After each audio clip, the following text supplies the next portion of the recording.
It is 10:01. Good morning from the Circus Sports at the Mint Kentucky Downs 104.5 The Zone studio. I'm Lucas Panzica. The vote among NFL owners happens today to officially determine the host site for Super Bowl 2030. Multiple reports are saying Nashville is expected to be the host at the new Nissan Stadium. Playoff action was electric last night in both the NHL and the NBA. Game 1 of the Western Conference Finals, the San Antonio Spurs edged out the Oklahoma City Thunder 122-115 in a thriller. Double overtime. Victor Wembanyama, 41 points, 24 rebounds, and 3 blocks to push the Spurs to a 1-0 series lead. In the Stanley Cup playoffs, the Eastern Conference semifinals wrapped up with a thriller as the Montreal Canadiens survived in overtime of Game 7 to beat the Sabres 3-2 and move on to the Eastern Conference Finals, where they will face Carolina. Buffalo came back from down 2-0 to force OT, but Alex Newhook's overtime goal pushed Montreal through. They are looking to become the first Canadian team to win the Stanley Cup since they did it back in 1993. For all your foundation repairs and waterproofing needs, visit USSTN.com. Breaking news at once on your home for the Titans and Vols. This is 104.5 The Zone.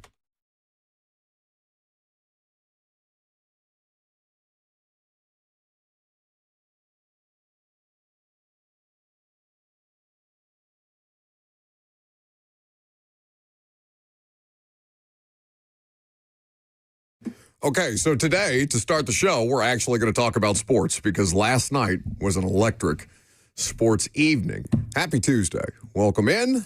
Last day of sunshine for a while. Make sure you get out there and enjoy it. Have you seen the forecast for Memorial Day weekend? It looks grim. This is bad news. Grim, I would say. Very stormy for basically the rest of the week through the weekend. Anyway.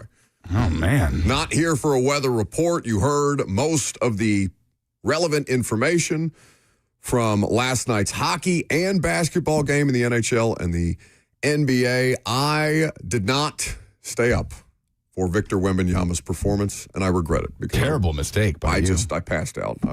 I was so overwhelmed by the excitement of Game 7, Montreal in Buffalo. Heartbreak for Buffalo. Who has gotten closer but not finished the job than the city of Buffalo? Regardless of sports, who has gotten closer more often and just not been able, and I understand this was not the Stanley Cup, but still, that sports place, for as much as they care, I know Robert hates them. Oh, it feels like someone told you guys that they were going to choke yesterday. I kind of remember someone saying that city is full of chokers. Well, it's certainly not the same person that's behind the glass today because you look like an actual human being for the first time, I think, ever. You think I look nice? Picture day. Yes, look at you. Hold on, let me give you Look at you with your hair day done. At school. Is that Fabio? Oh, my goodness. Hair's going to be down during the pictures. Is yes? that the next Sports Illustrated swimsuit model? Oh, every segment Undo a button, yeah. I will take one button down every segment. I mean, it's not like you do the show with clothes normally. So. I'm telling you, if I could do this show from my house, I would be butt naked. So before we talk about the hockey, tell me about Wembanyama from your guys' perspective, because I watched, just highlights this morning to catch up.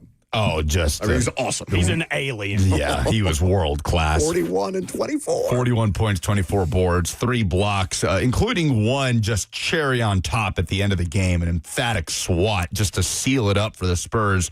I mean, San Antonio, credit to Oklahoma City, who pushed back. It just felt like San Antonio was holding them at arm's length. I mean, a 7-point lead at the end of the second quarter, a 7-point lead at the end of the third quarter. And then Oklahoma City outscores San Antonio by 7 in the fourth to force that first overtime period. Then it's another overtime period, and they're just going blow for blow in the extra periods. Oklahoma City gave them everything they had. It felt like it was not the best night for SGA in regulation, certainly from a scoring perspective. He ends up with 24 and 12 assists, so a double-double. The numbers end up looking okay for the MVP.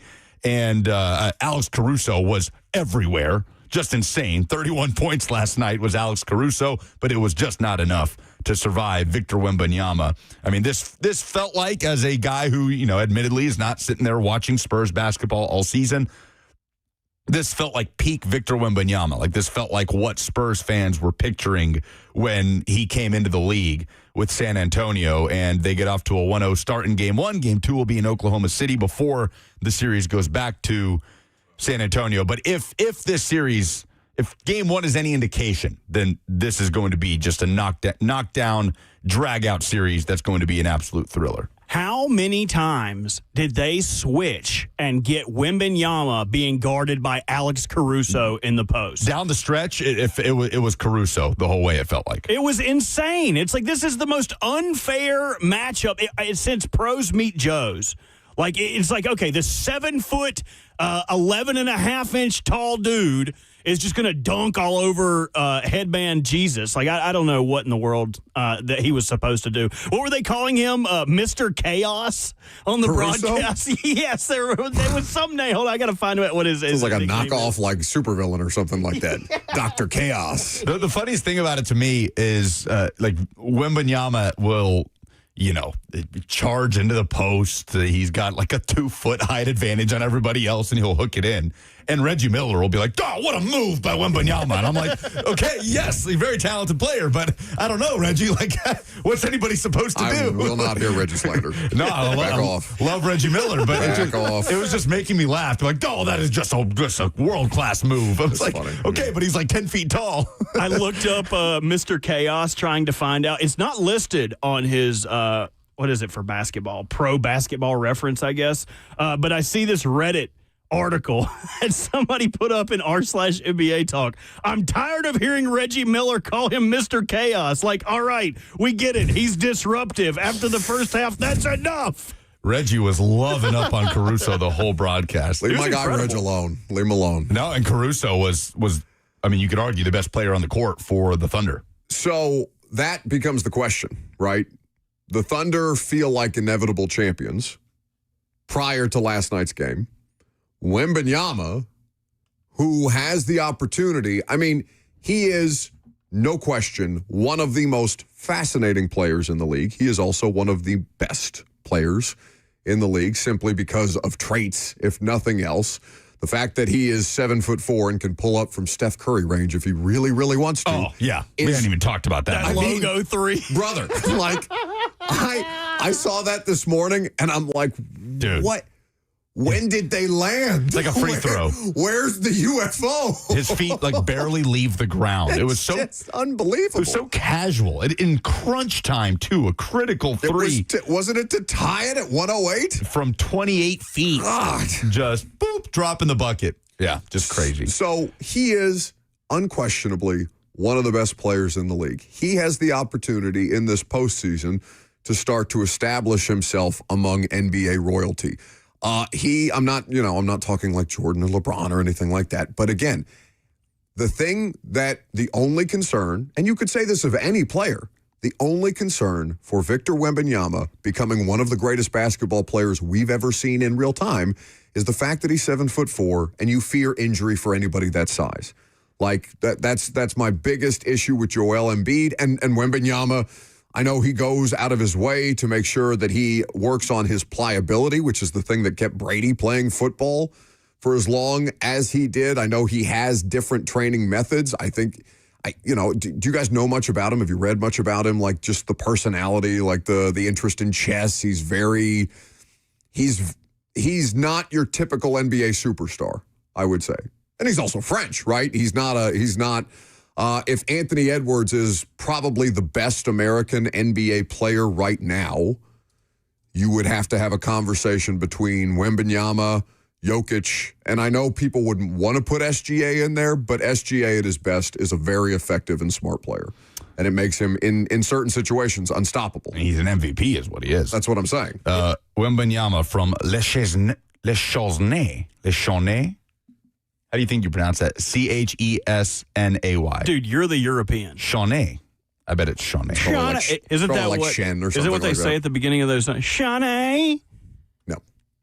Did you guys see any of the backlash about Shams reporting the MVP before it was announced? I did see a little bit of that, and I saw, was it Blake Griffin took a shot at him on the Amazon Prime broadcast about, it's Sunday, Shams is at brunch. Right. Or something. Because I saw Malika Andrews make a joke about that on the NBA Live, and Shams, I don't know if he just... Nah, he was not happy. He did not seem happy, and she's... Yeah, I don't know. I don't know. Is that something that Shams should be super offended by? If one of his coworkers is... making a joke, it's not like he's pretty much become Woj overnight. Oh, yeah. I didn't think the baton was handed pretty quickly. Well, but that's what I'm saying. You know how hard those jobs are? I know Adam Schefter makes as much as an NFL tight end every year, but these are life-consuming jobs. And it's not, it's not life or death. It's not, they're not surgeons. They're not war heroes or anything like that. I'm not comparing it to the greatest and most important of professions, but these jobs will suck the soul out of you. Yeah, Shams didn't even crack a smile when Malika Andrews. No, did you watch that? Yeah, I just watched it. Very uncomfortable. He wasn't Kay Adams making the joke, so he wasn't allowed to laugh. He did go on Pat McAfee. Is that a rule? Is that what the producers tell you before you go on with Kay Adams? No, she's going to flirt with you, and you have to laugh. Well, have you must never engage. seen their interaction, Shams and her? No. Oh, very, very volatile. Very volatile. Interesting. Yes, that's why I was like, he can. If Kay Adams would have made that joke, he would have giggled. Yes, the tension off the charts. I'm fascinated. Malika's married, famously. He said to Pat McAfee, Shams did, quote, "This is a massive story, and when I get it, I vet it. And then my job is to report the news, so that's all I focus on. That's what I wake up thinking about. That's what I go to sleep thinking about. I feel responsibility, and this isn't the first time necessarily, but it's not going to be the last time where I'm just going to try to do my job to the best of my ability." So he's like, I'm reporting the news. Don't really care how anybody else reacts to it. But it was a thriller last night in OKC. And to your question about Buffalo, if there's any city whose heart has been ripped out more. I don't know, man. They couldn't have lost that game in a more heartbreaking fashion. Just to go see down. them claw back in. Yeah, down 2-0. Insane second period that they had. And I mean, they outplayed the Canadians for 2/3 of the game, forcing overtime, and then just... heart ripped out of the chest. Yeah, no, the commentary heading into the overtime period on the intermission show which, by the way, I really like ESPN's hockey show, with Steve Levy and PK Subban. I'm blanking on the other guy's name. I know he's super famous. Hockey fans are going to get pissed at me. Who's the third commentator on the hockey show? Mark Messier? Mark Messier, thank you. I really think PK was a little cringy at first. I think he was still learning how to do TV. I think he's really settled in. I think they do a great job. They got really good chemistry. Anyway, also the TNT show is really good. Yep, the hockey show. It's excellent. Yeah. Anyway, to watch the intermission show and to hear the dialogue, they were talking about the Montreal as if they had lost any juice. I mean, they looked like they had kind of gone to sleep a little bit through that second and third period. And Buffalo, to their credit, fought back. I bet that atmosphere was just outrageous. Yeah, it was popping. McDonough was loving it. Yeah. I love how much more, you can tell these guys are professionals, so obviously they get up for the moment at any point, but how much more life that gives the broadcast too when the energy is the way that it is. Whatever you think of Buffalo, Robert, the fan bases are insane. They are absolutely insane. Yeah, I don't hate the people. Just the team. Just big guys that play for them. That's all. Just the team. I don't hate those people that put people through tables and like to have a good time. Those people are kind of you. Yeah, okay. They're okay. I mean, make no mistake, this is a successful season for the Sabres. I mean, they hadn't won a playoff series since 2007. No, but if you get this close, it hurts. It's painful, but to say this was not a successful season for the Sabres would be insane. No, I didn't say but that. Yeah, it couldn't be a more gutting way to make lose it to the Super Bowl is successful. Yeah. To lose 4 consecutive Super Bowls. My God. That's what I'm saying. Buffalo is a tortured sports town. I was rooting for them too, man. Oh, I really was. So the Canadians move on to face Robert Walsh's Carolina Hurricanes, who have not lost in the Stanley Cup playoffs. And the United States dominance over Canada in hockey hinges upon next the Hurricanes. Somebody is going to clip you doing that with your hands and your mouth looking that way. That's not going to look favorable. Sound the siren. Sound the siren. I think I liked Carrot Top siren better, the little off mic. Do the Sabres made me laugh. do the Sabres do the same annoying thing Buffalo Bills fans do, that when they win something miraculously and the other team fumbles it away, they donate to that player's charity to be like, oh, look, we're good guys. Yeah, it's okay. I don't think so last night. Seems like a great thing to do. I don't know. What's wrong with you? No, it's not. Okay, that's what they want you, to can't think. try They're and doing pose as that. somebody with disabilities and then also mock people that raise money for charity. No, I'm not mocking or acting like I am. I think you're doing exactly that. No, I'm not. I'm not even going to go to the show tonight. I'm for what's supposed worth to be the you bad guys. guy around here. I'm not you a bad guy. can't take that from me. I'm not a bad guy. I think that. I'm a regular guy. We're learning a lot. No. Cheyenne told me I'm not allowed to go to the premiere tonight. Good. So Good. Finally. it's okay. I'm just going to pirate it. So a great night of sports, and looking forward to. I mean, the second round for the basketball was a dud. For Dud. sure. Yeah. Dud. They needed this game. An absolute They dud. needed some juice, man. Well, and they also need Wemby to do what he did, right? To truly establish himself in fantastic fashion against a defending champion, right? He did it against the Thunder. It's the toughest team to beat right now in the NBA. And the hockey playoffs, though, just every year. I feel like I can't say enough good things about the NHL's postseason. It really does push March Madness for me as my favorite postseason tournament. And then we've got Cavs-Knicks tonight to kick off the Eastern Conference Finals. Knicks are 7.5-point favorites at MSG. If the New York Knicks, well, we can talk about this a little bit coming up next. I know we got a number of different things to do today, but why don't we keep talking about the playoffs that are going on right now? We'll also get into some conversation around the best Super Bowl cities. Who's doing it better in the NFL right now, and who can Nashville take some things from as they get their opportunity to host in 2030? 615-737-1045 is the number if you want to jump in. I'm Buck Rising. It's 1045 The Zone.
So we got a couple of things to do in this segment. I said we were going to talk more basketball, and we should, because the basketball should be fun. I mean, I don't know about that next Cavs series. I didn't think the Cavs were going to beat the Pistons. Pistons laid down like dogs the other night to end their season, but we'll get to that here in just a second. We also have Super Bowl-related conversation to have here. Obviously, the vote is today in Florida for that should rubber stamp. Everybody is expecting the NFL ownership to rubber stamp Nashville as the next host city for the Super Bowl in 2030, so at the end of the 2029 season. Before we do any of that, though, I want to say a quick note of congratulations to Amy Wells, who just decided after 13 years with the Tennessee Titans in a number of different roles, but mostly doing sideline and heavy involvement with Titans radio and the official Titans podcast and a lot of the stuff that they do in the broadcast department over there. A lot of great stuff with Coach Mack and Mike Keith over the years. She just announced, Kaharski reported it yesterday, but she just announced on her Instagram that she is officially leaving. And I will just read from this Instagram post real quick. 13 years, that's how long I've been with the Tennessee Titans. Weird how that number feels so huge and bizarrely small. We've certainly lived a lot of life together. There's so many people who make this place special, players and coaches who are always so generous with their time and stories, coworkers who became family, both figuratively and literally, and incredible fans who are dedicated through all seasons. And she goes on to express her words of just being grateful and to the fans and the Titans organization and everybody involved with Titans radio and things like that. So, it's going to look a lot different over there, man. And Amy's awesome. Amy's really, I know she's like the complete opposite of the way that I talk about the Titans, but like Amy is one of the funnier people that you'll run into. Really enjoyed working with her and working around her in the last couple of years, certainly over the course of the last 10 years for me. And hate to see her go. Hate to see good people go. Yeah. But congrats on the next chapter. Absolutely. And like she said in the post, sounds like she'll be around. So Amy will not be far. And she's been instrumental in helping build Titans Radio in its newest iteration as well, right? Like Amy has been a part of this. Oh, yeah. She had to basically grab all these different things that Mike Keith was holding together and try and not let them, blow into the wind, because that job was just, I don't know what it looks like for 31 other NFL clubs and their local radio broadcasts, and I wouldn't pretend to know every level of ins and out of Titans radio. But I know that Mike Keith's job for the Tennessee Titans was massive on so many different fronts in so many areas of community outreach, not just broadcasting, but the broadcasting part of it also being huge. So many different events and emceeing things and just making sure that he was on top of everything is essentially Mike felt like one of the biggest ties that organization had to the community across its entire Titans era existence. You would agree? Of course. Yeah. Yes. So when somebody like that leaves, who's been there the entire time, who the hell knows how to figure out all the different elements of what Mike Keith was doing beyond Mike Keith? Amy Wells, who was with him for a lot. And I know Mike, I shouldn't say respects her a great deal. He brought her in. Yeah. So it was, she did a great job holding the thing together, and, she's on to the next chapter of her career. So well done by Amy. Do you want to talk about the Super Bowl cities first? I don't know how much The Super Bowl cities. Yeah. So we are going to have a conversation about the best Super Bowl cities. Have you ever been to a Super Bowl during the lead up? No. Okay. So never Atlanta or anything like that? No, I've never been in the vicinity of a city while it is hosting or getting close to hosting a Super Bowl, like week of. So I don't know, and you would have to go back and look at where the Super Bowl was when you were in high school and college. We went to the one in Indy when we were freshmen in college, just to go up and hang out, because there's always a huge party, a huge number of parties, street stuff, free concerts, all manner of different things going on during the week of the Super Bowl. So I think that was the second Patriots-Giants Super Bowl. Damn, you're old. Yeah, 2011 that would have been. Do you know you're 2 years younger than me? What did you how are you a freshman in college in 2011? What do you mean? I was a sophomore in high school in 2011. Yeah, that would have been right. The No, math I just graduated in isn't mathing. 2011. I graduated 2011. Okay, that was the So then 2011 Super Bowl. I'm pretty So then sure. I would have been a senior in high school. Or maybe the 2011 season, 2012 Super Bowl. I don't know. Either way, it was right around the end of high school and the beginning of college. I want to say it was the beginning of college, though, because we stayed in one of my friend's dorms who, like, there's the IUPUI campus right along the White River in Indianapolis. And it was so cool. Do you want to take a swing at who was the live street performers for the day at the Super Bowl when they were doing live concerts? Just any guess. I know that's so broad. Will.i.am. Not far off. LMFAO. Oh, hell yeah. There you go. LMFAO. I don't know why we were doing it this way, but apparently a bunch of letters appealed to the NFL at the time. LMFAO and OAR were the two street acts. So like Crazy Game of Poker. You guys familiar with the catalog of OAR? Oh, well, we've talked about OAR on this show. We gave away OAR tickets once, and I was like, yeah, that's like my 8th grade jam, OAR. And you guys looked at me like I was crazy. LMFAO had a moment. So, man. like, sneaking through the streets of Indianapolis with backpacks full of beer and moonshine and things like that as freshmen in college or seniors in high school. I can't remember exactly which. But one of my buddies got arrested in Indy at the Super Bowl at the LMFAO concert, a little too publicly intoxicated. But Indy was a great Super Bowl city. I would not put it among the best 4. All I'm saying is I've been to a few: Atlanta, Los Angeles. I think that might be the list. Atlanta definitely deserves some level of praise. They do it a lot. They have great experience. To me, and I think you could say this of any event. Have you ever been to like a Final Four or any of these like large college football playoff game, national championship, anything?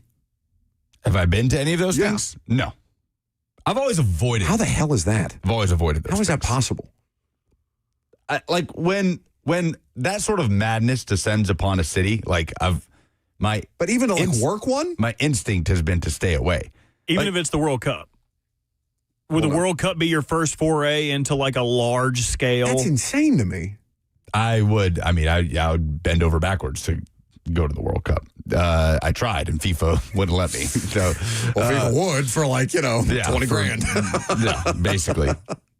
But I think that's insane for you to have done this as long as you have and to have not done any of these like big sporting to have events. never worked a Final Four? In what To work or capacity would I gone? work a Final Four? Like, I don't know. I don't know, man. I mean, I went to a national championship. Yeah, because your team was in it. But I will be honest, like if Tennessee football, You could get credentialed to these things. That you can go. I don't want to do that. Okay, that's dumb. That's not fun. That's great experience. If Tennessee- you should probably consider that Great as a experience to what? Be a beat writer? I don't want to do that. Go cover a game. Go be around a game. Go do press conferences. Act like a media member for Hell once in your no. life. What kind of sounds insanity is that terrible. to not want to be a part of some of the biggest sporting events?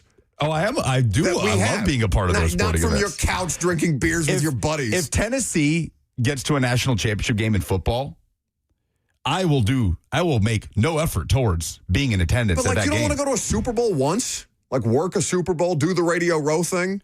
Like you got no interest in that? Yeah, I hated Radio Row, to be completely honest. 3HL is so much better equipped to do something like Radio Row. And it was also, I think, the first year after COVID, there was nobody there. Like, I'm going to be honest. Like, yes, of course. Like, if this show were to go to the Super Bowl, it would be awesome. We'd have a great time with it. But I've never, like, in my collegiate or young adult life, like, tried to shell out or go just to be around, be a part of it.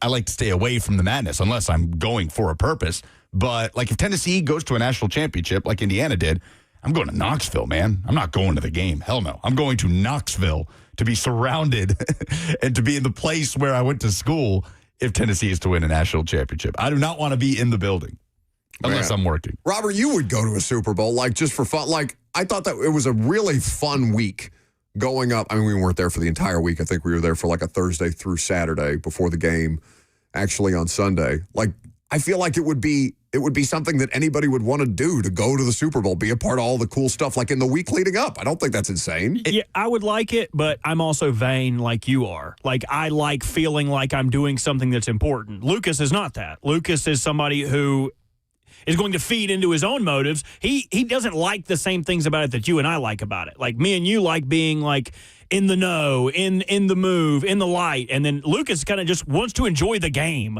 wants to enjoy the game feel. is fun too. I mean, look, if there was a scenario where I got an opportunity to go to a Super Bowl, to work a Super Bowl with Titans radio, yeah, dream come true. Are you kidding me? But like if I had an opportunity to go to Atlanta to watch the Rams play it was the Patriots. Okay, Rams Patriots. Nah, I'm good. I'd stay home. I'd rather go to a Super Bowl party and, hang out with people and relax. I don't want to go into that mixer. No, I mean, I went to that Super Bowl, like, as a fan. I went down there with friends. Like, we went down the week of. I had a buddy that was working with the Rams. Yeah, I would never go to a Super Bowl that my team's not involved in, I don't think.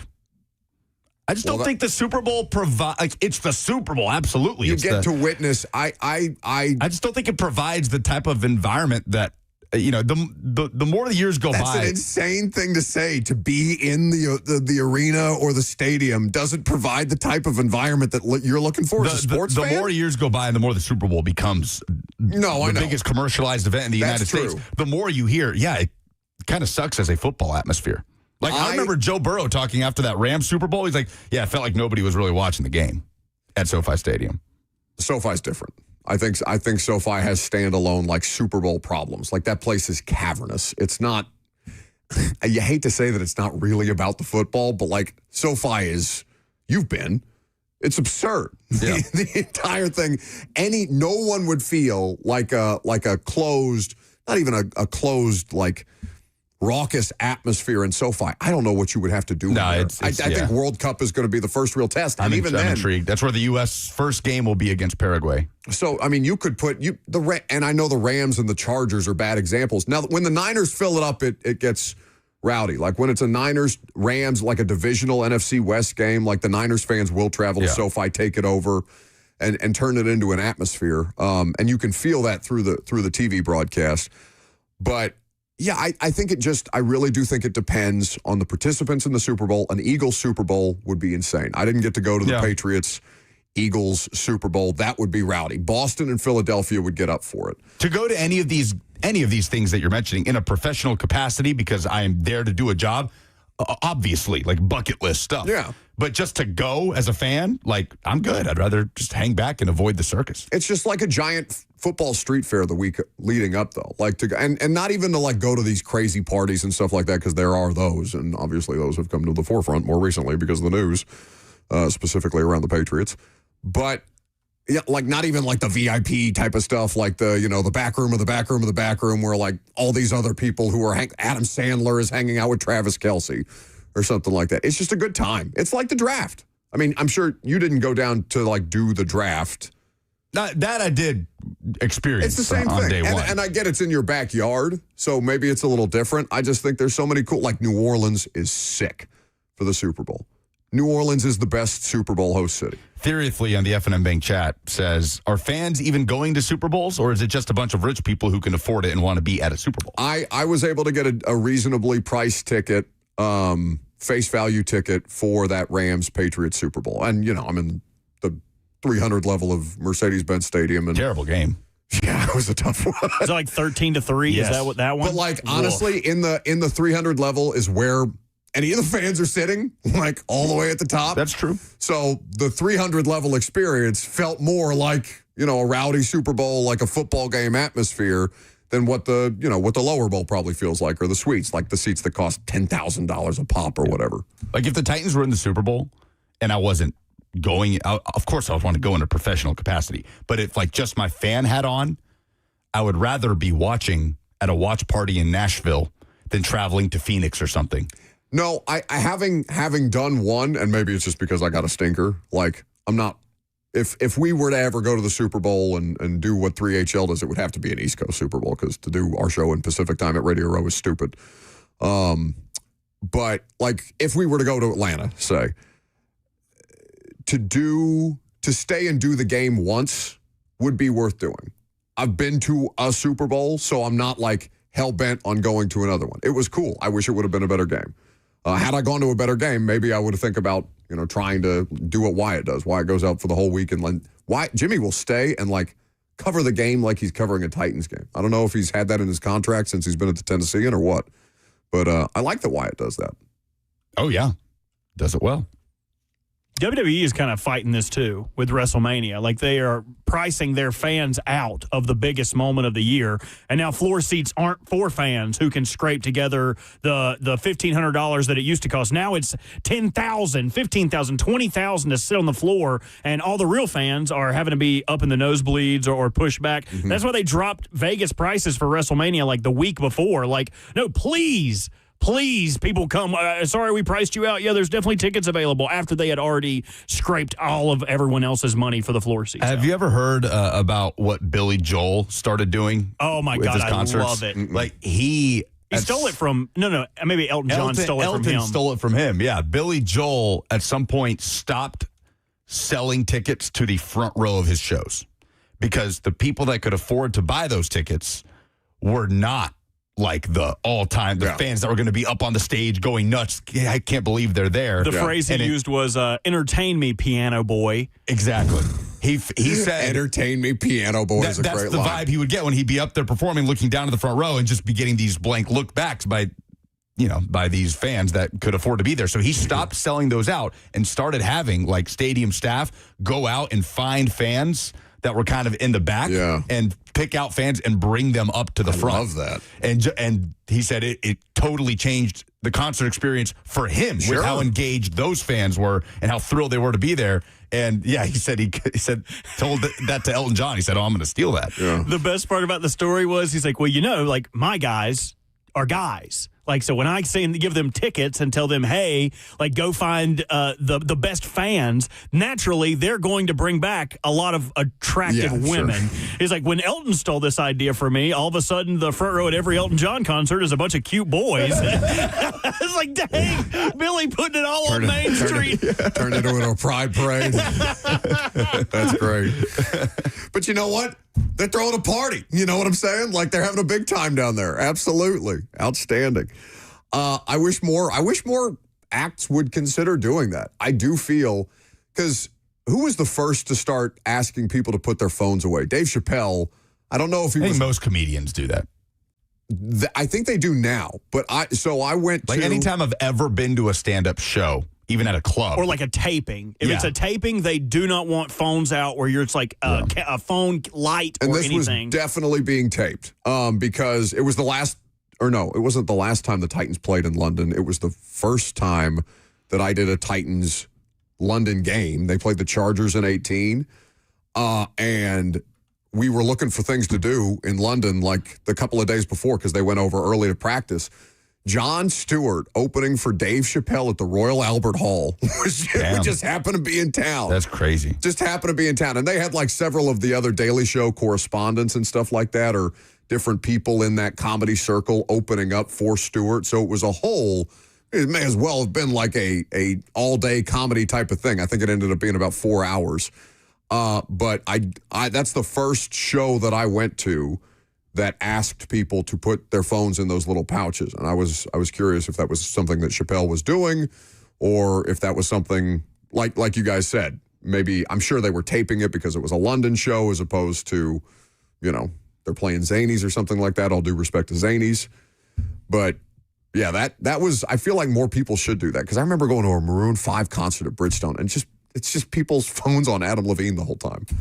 It's such a just bummer of an atmosphere. Okay, what do we have to give away?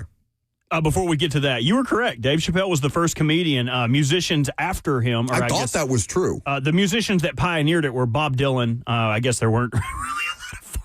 Oh, by the way, he's playing Ascend. Yeah. Do you know that? No, that dude does not stop. He and Jack White both have strict no phone policies at their concerts.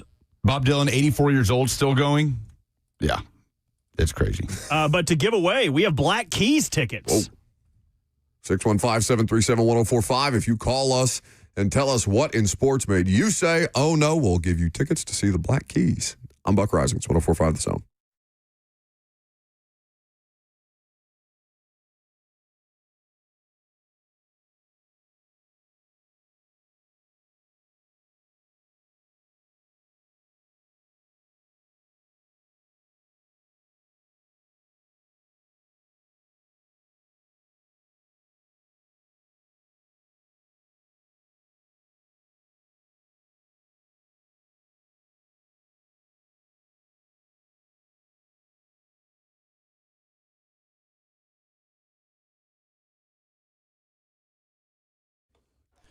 Getting close to the best time of day, if you ask me. It's that lunch break. It's when you get to hit the pause button in the middle of the workday, go sit out on a beautiful patio and enjoy some Hattie B's hot chicken. That crispy, juicy chicken, whether you're a leg or a thigh guy, maybe you're hungry, you want the half bird, hot or not, everything in between. They've got something that works for you. The pimento mac and cheese, the southern greens, the sides. Hattie B's puts importance into the sides. And if you're like me, that is very important to you. Go ahead and download the Hattie B's app today. Get a free dessert just by downloading the app. You can start to stack those rewards, order for pickup or delivery. Skip the line. You can do that as well at HattieB.com. If you're in the building Saturday at Geodis Park, Nashville SC taking on NYCFC, that's right. You can enjoy Hattie B's hot chicken right there in the concourse at Geodis Park. Take it back to your seat. New location coming to East Nashville very soon.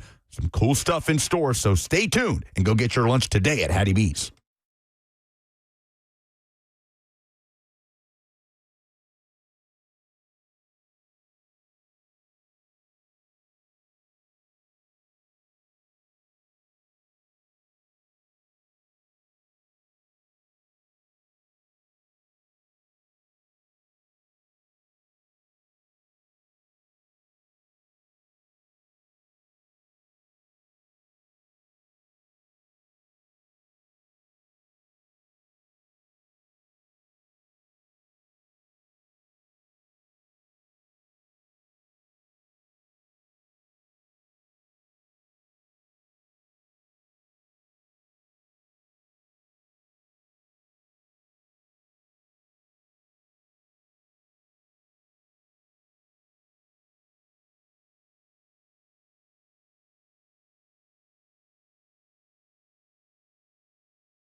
All right. You want to tell the audience what you did? I messed up. How'd you mess up? What'd you do? I just messed up, okay? I messed up. I'm a human. It is not the Black Keys. It is the Black Crows. Okay. An important distinction.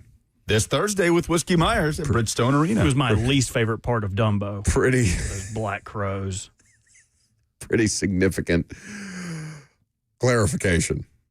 So the Black Crows tickets is what we have. Not the keys. Not the keys. Not the look at all the phone people dropping off the lines. Dadgummit. Hey, people like the Black Crows. I'm sorry. Don't disrespect the Black Crows. Sorry. 615-737-1045. You call in. You tell us what in sports made you say, oh, no. We send you to see the Black Crows. What made me say, oh, no, is Jalen Hurts not attending the wedding of A.J. Brown. I know we're going to talk about this a little later. I know it is just kind of considered a done deal that A.J. Brown, in less than a month, will be a New England Patriot. Who's reporting that? She is also the subject of some reporting here this week. I don't know if everybody was paying attention to TMZ over the weekend. They can't get enough. But A.J. Brown, very much expected to be a Patriot. A.J. Brown, who, by the way, got married already. Like, A.J. Brown had a wedding not that long ago. So, and this is being reported as the first time that A.J. Brown got married. Oh, so you're saying he had been married before this wedding that Jalen did not attend? I know the people that put on his wedding, like the event. So he got married in Nashville? I think he contracted them to do this. They do a lot of larger scale events. I think they have done a lot of pro athlete weddings in particular. I remember seeing A.J. Brown wedding photographs. I don't know if I want to shout out the events. It's Casey Schaefer Events that does it. I don't know. It's probably on their Instagram page. But A.J. Brown has had a wedding before, so I was confused. It's like, this is his second marriage? Yeah, Google is under the assumption that this is his first marriage. Yeah, this was interesting years ago.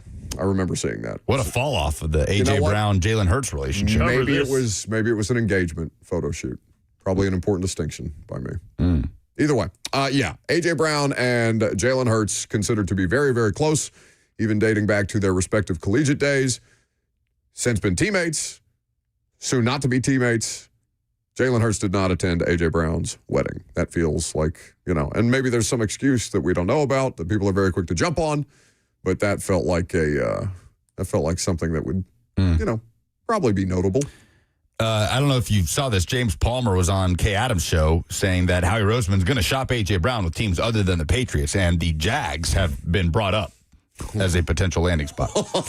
So we're not ruling out A.J. back to the AFC South.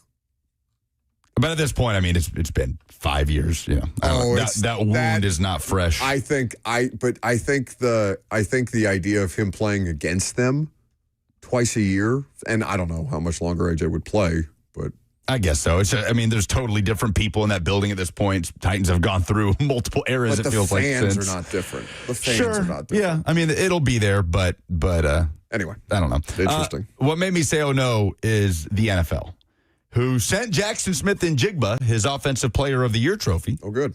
But they didn't, because they sent him a Defensive Player of the Year trophy.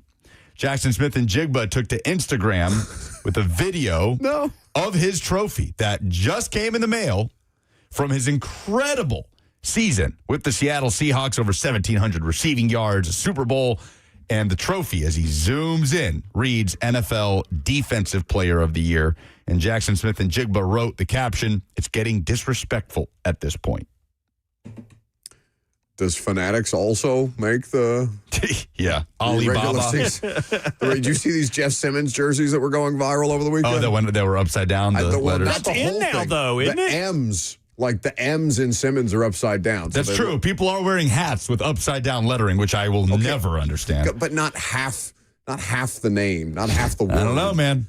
I don't know. Like the machine got confused or something? I don't know what's cool these days. Robert, what do you got? It's funny that, I guess it's really not funny. So he got disrespected on the back end with the award. He got disrespected on the front end when Drewski, I'm using air quotes, mispronounced his name. Oh, yeah. So not only he was disrespected through this entire process. I think his caption was, "Just keep the award at this point." But I feel bad for the dude. He said, "Just keep the award at this point," but keep it in the history books, though. Don't stretch me out. But that is true. The Drewski thing. It was a miss, a swing and a miss by Drewski. Well, yeah, let's drop an N-word joke into the middle of your It was just distasteful. offensive player. of the And year. honestly, a rare miss for him. Usually his stuff hits pretty easily, but That's also not the crowd. at all. Know your audience. Yeah. That is, many comedians have learned over the years that they don't take jokes very well, pro athletes.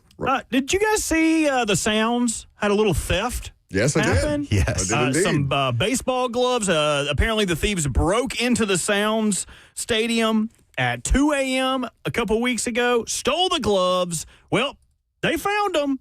This report from Alexia Soropoulos at WKRN with the story. The owner of Play It Again Sports in Brentwood says he was working Saturday night when 3 guys walked in carrying 2 bags full of gloves. They said the gear came from a family member who worked for Major League Baseball. But as it turns out, that wasn't the case. There were 13 gloves, and they were all very nice gloves. Retail new between probably $300 and $450. Once he paid the 3 men, they left the items and left his store. But something didn't sit right with Brent. He Googled some of the names and came up Milwaukee Brewers, Nashville Sound. So we were really very suspicious.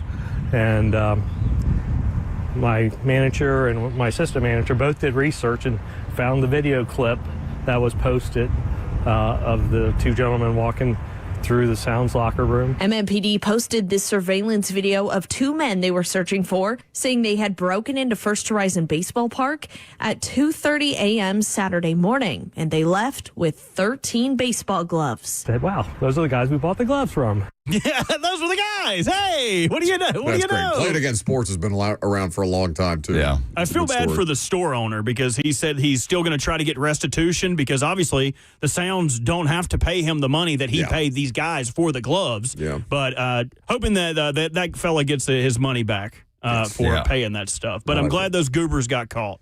The only person that called for the tickets is Dan, so Dan's going to win the tickets, but he might as well give us his oh-no anyway. Okay, this is in the minor league baseball system. A Jersey Shore Blue Claws minor league first baseman forgot how many outs there were in the inning, and he casually jogged into the stands. I mean, to the dugout while the ball was still in play. And when he sat down, he looked at his teammate and they're, raising their hand out, what are you doing? What are you doing? And he took his hand and tapped his forehead and said, I freaked up. Oh, no! That's crazy. That's a good submission. Thank you, Dan. There's With nothing, dramatic effect as well. nothing that makes me happier when people holler it. It makes me happy. Yes, very good. All right, Dan's going to see the Black Crowes. Well done. 615-737-1045 is how you jump in the rest of the way through. What is Aaron Rodgers' ceiling with the Steelers? We'll get into that in the second hour.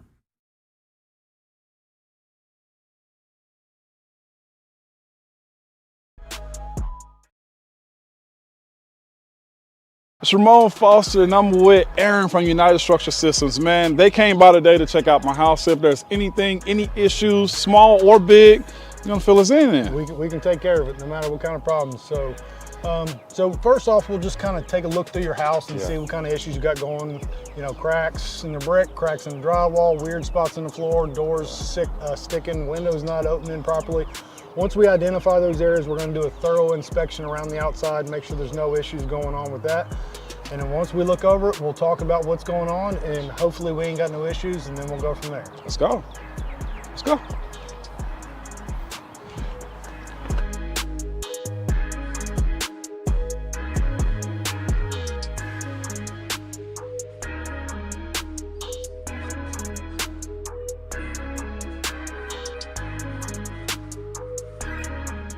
Mr. Foster, so we have looked at the issues that you brought up. We had the drywall in the attic up here above your bonus or your garage. You had some doors sticking. I did.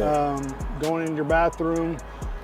So we've inspected all that. We don't see any major structural concerns. So you're going to be one of our lucky good news customers today. There is some minor deflection there. That's not an uncommon thing. As any house is built, it's its biggest and its strongest the day that it's born. right? And from that point, it just gets older, just like us. We ain't hopping up out of bed, taking off down the hallway, running downstairs anymore. Not protecting quarterbacks anymore. No. Opening up late. We're done. Your guard ain't there no more. Okay, so, I got you. So it just happens. It gets a little older and it starts to deflect. Now, there are some things we can do to kind of help adjust those doors, mainly adjusting in the door, which we don't necessarily do, and maybe doing some light shimming in the crawl space down there to address those sticking doors. But for now, no major issues there. We did talk about the grading in the back and some issues that we can take care of back there for you. But that's pretty much up in a nutshell. No big issues and you're good to go. So. Awesome. So again, what you deal with United Structural Systems is it's upfront, it's honest, and now I can sleep peacefully at night, okay?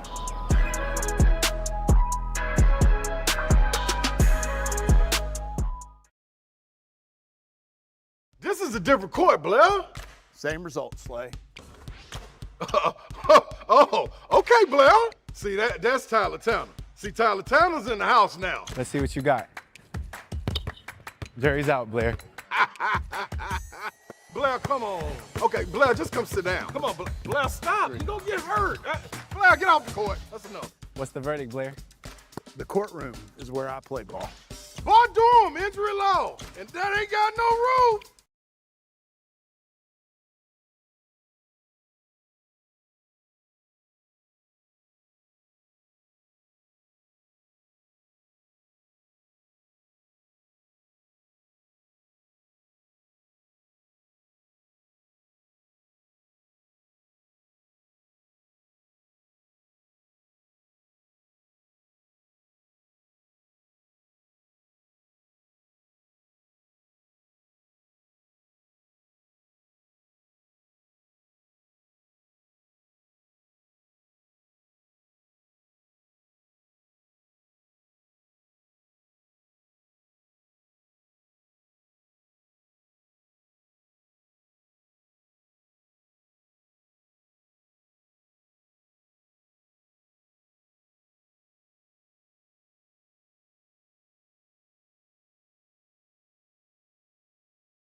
It is 11:02. Good morning from the Circus Sports at the Mint Kentucky Downs 104.5 The Zone studios. I'm Lucas Panzica. On Monday night in the Stanley Cup playoffs, the Montreal Canadiens survived in overtime of Game 7 to beat the Sabres 3-2 and move on to the Eastern Conference Finals. Buffalo came back from down 2-0 to force the extra period, but Alex Newhook's overtime goal sent Montreal to the conference finals, where they will take on Carolina. In the NBA, the Western Conference Finals got underway with a thriller. The Spurs beating the Thunder on the road, 122-115 in double overtime in Game 1. Victor Wembanyama with an all-around performance, 41 points, 24 boards, and 3 blocks. In the NFL, owners will vote to determine the host site of Super Bowl 2030. That is happening today. Nashville is reportedly expected to officially be named the host at the new Nissan Stadium. The SEC baseball tournament gets underway in Hoover this afternoon. Both Tennessee and Vandy in action in the opening round. Vandy scheduled to take on Kentucky coming up at 1 p.m. The Vols will face South Carolina at 4:30. For all your foundation repairs and waterproofing needs, visit USSTN.com. Breaking news at once on your home for the Titans and Vols. This is 104.5 The Zone.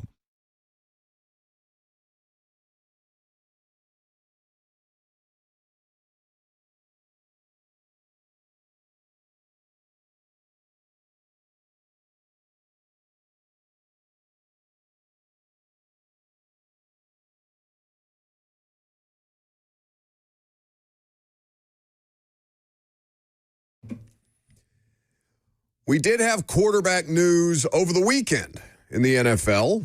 One of the few NFL news items that has been worth talking about in the last couple of weeks, and that's Aaron Rodgers officially returning to the Pittsburgh Steelers, a one-year deal up to $25 million. Was in town the night before getting ice cream. Did you see that? He's taking the boys out for ice cream with the boys in downtown Pittsburgh. Some Steelers players with Aaron Rodgers before the news officially came out. I think it was like 5 a.m. What do you think his favorite ice cream flavor is?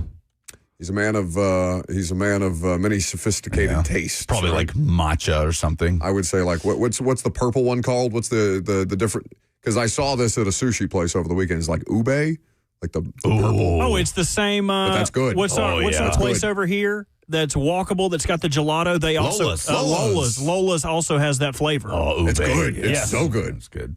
So it's probably something like that. Yeah, he'd be a mint chocolate chip kind of guy. Which else go to? Which would be gelato flavor. Excellent. It's probably that. Ube. That was unreal. Just go to like you're not going to find ube at a lot of gelato places. Like that's the only place I've ever had gelato. So I don't. What?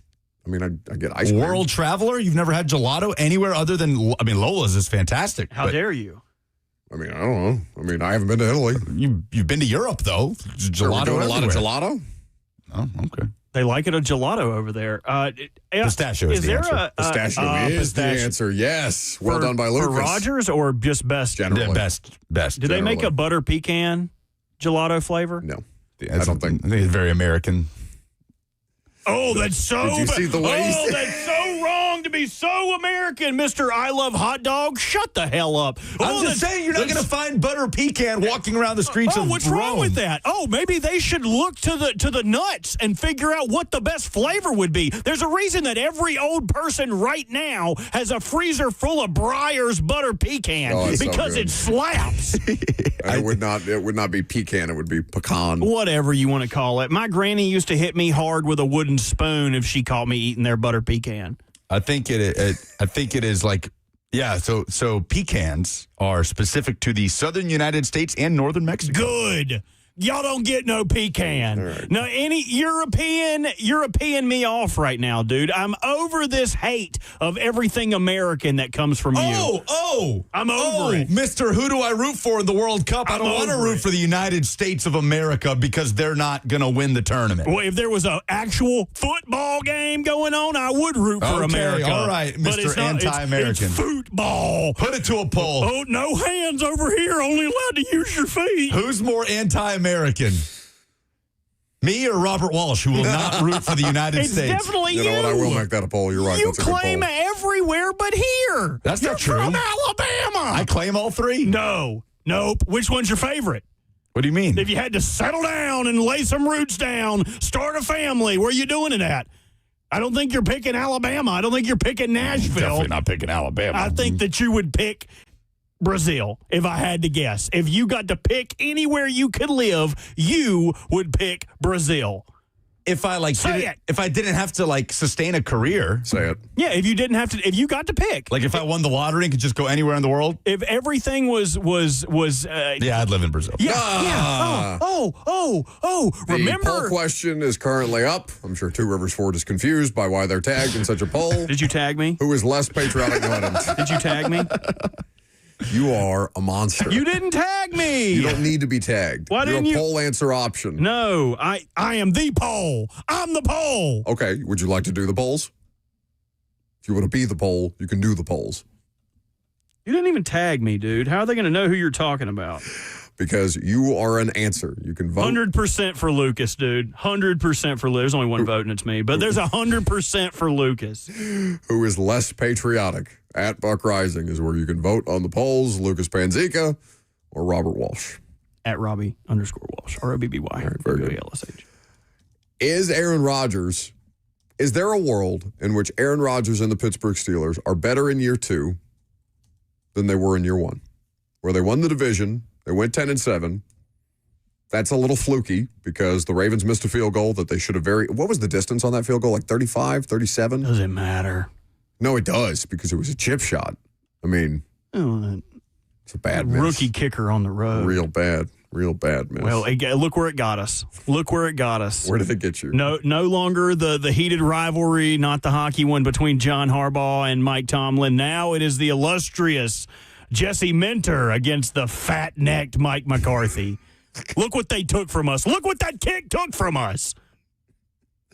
So Matt says, I bet it's tea berry, that Rogers ice cream flavor. That's pretty good. Tea berry. The Steelers, I would be shocked if they were any better. It's an easy thing to say when you're just looking at players on paper before they've played an NFL snap. I did like their draft. I mean, have you looked at the draft for the Pittsburgh Steelers? I don't know why you would have cause to, unless you were paying close attention. Who is their first round? Who is their? Maxey and Achor. So they got the tackle out of Arizona State. They drafted Jeremy Bernard from Alabama. Drew Aller from Penn State. Yes. As a third-round pick is probably the pick that I liked the least. He's staying home.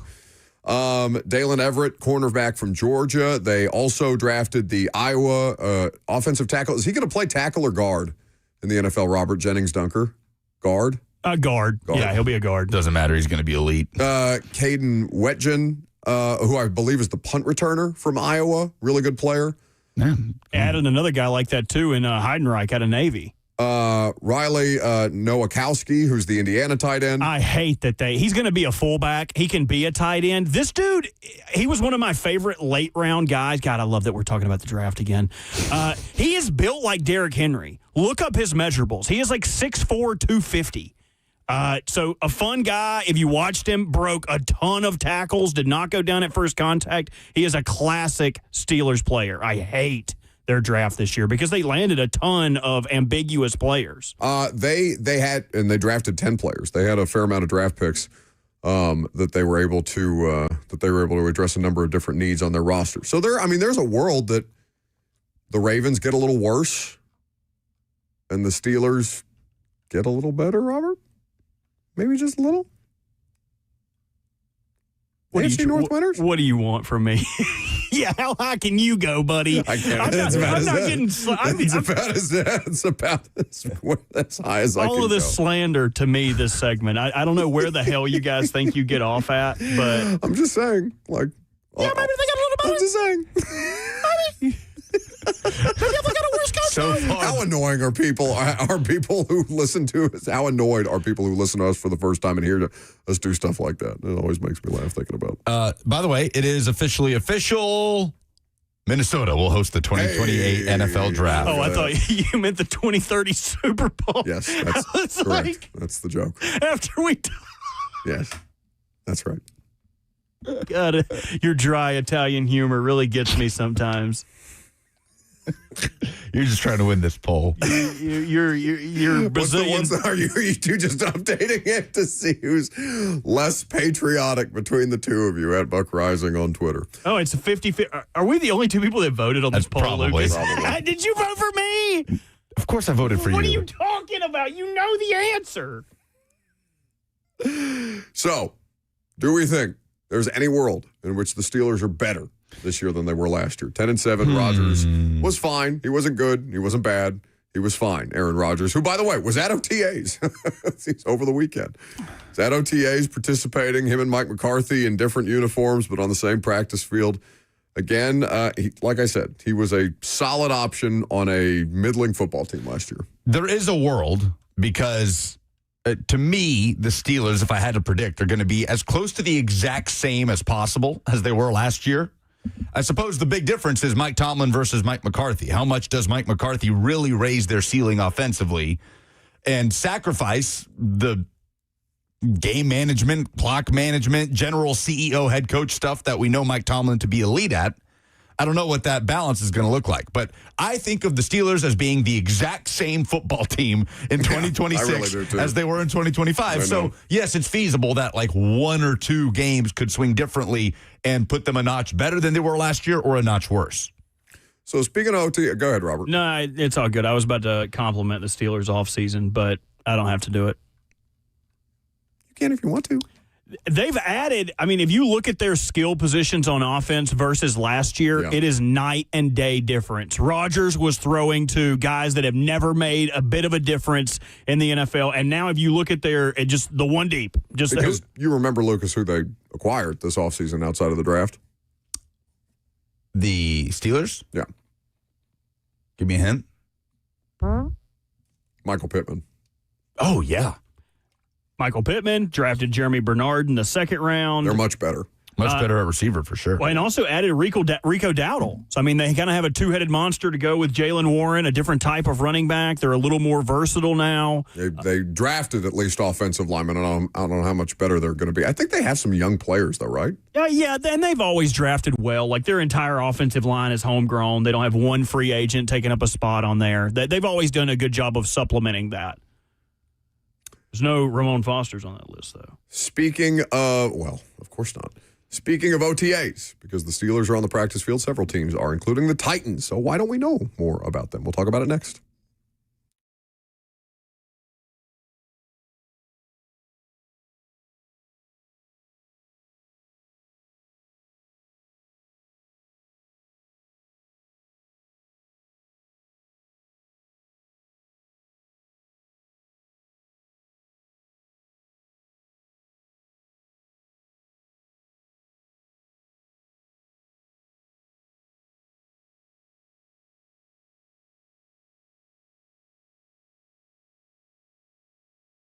If your energy's off, if things aren't working like they used to, you're not alone.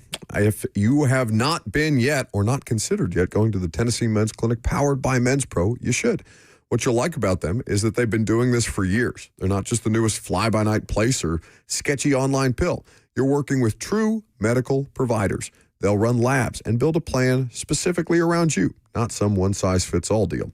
They treat low performance, ED, weight loss, and even peptides like NAD+. Their treatments have worked for thousands of men, and most guys say they wish they would have come in sooner. Right now, your lab panel and consultation, just $99. So call them today at 615-208-9090. That's 615-208-9090, or visit them online and book easily in under 30 seconds at TennesseeMen'sClinic.com.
So we're starting to see, it's that time of year, videos, images trickling out that get Titans fans going a little bit. Oh, it's Cam Ward throwing a little dart to Carnell Tate. Emphasis on little. Yeah, a little bullseye emoji, 100 emoji.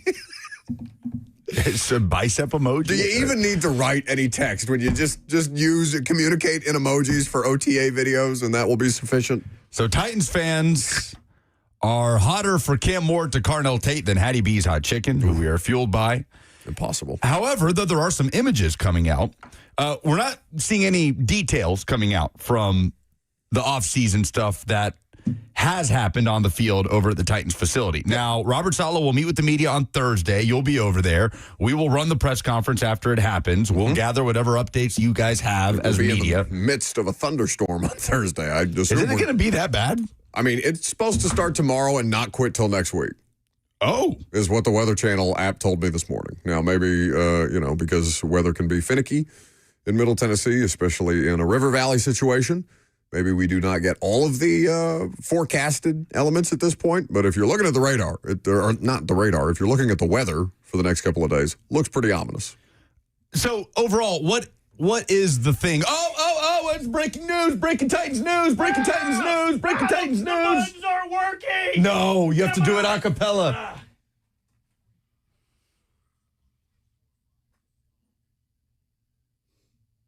It is official. Nashville has been selected as the host of Super Bowl LXIV in 2030. Don't make me go back and look at what the Roman numeral is.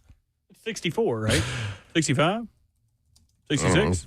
64. Yeah, 64 is right. Super Bowl 64 is happening at the new Nissan Stadium in Music City. Adam Schefter tweeting a picture of the old Nissan Stadium. You scream like something happened. I got scared for a second.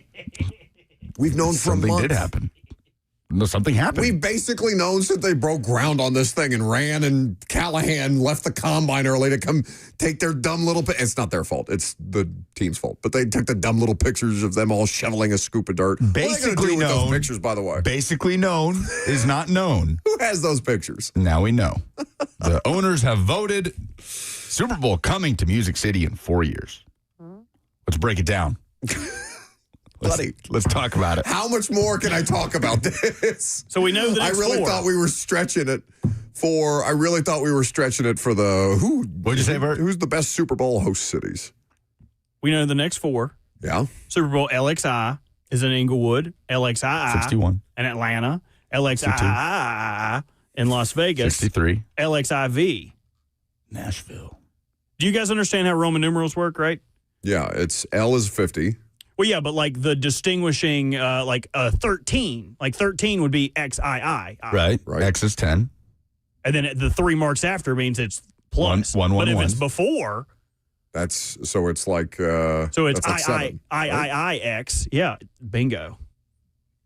Yes. I wasn't alleging that you guys didn't, but some people might find them hard. It might be like long division. Like, yeah, I'm not paying attention to that. Oh, I can't do long division. When's the last time you tried? Yeah, you look like a short division kind of guy. High school, definitely. I have definitely not done an inkling of long division since I was in high school. That's the most American thing he's ever said. Yes, I do everything in the metric system. So there you go. Again, Schefter tweeting a picture of the current Nissan Stadium in the news. But well, what else? What are they supposed to do? The renderings, I guess. Sure, the construction site. I don't know. The construction site. That'd be. That would be. I don't think the Titans would want that. You're not in for the DWR? The what? The drywall report? I'm not doing a weekly draw. That's what this feels like to me. Talking about the Super Bowl for the better part of a month and a half feels like drywall reporting. All right, halftime show, go. Did we do this? Again? We did this yesterday. We literally did this yesterday at the same time. Yeah. If you went back 24 hours ago, we probably did this exact same segment. BTS. Send it.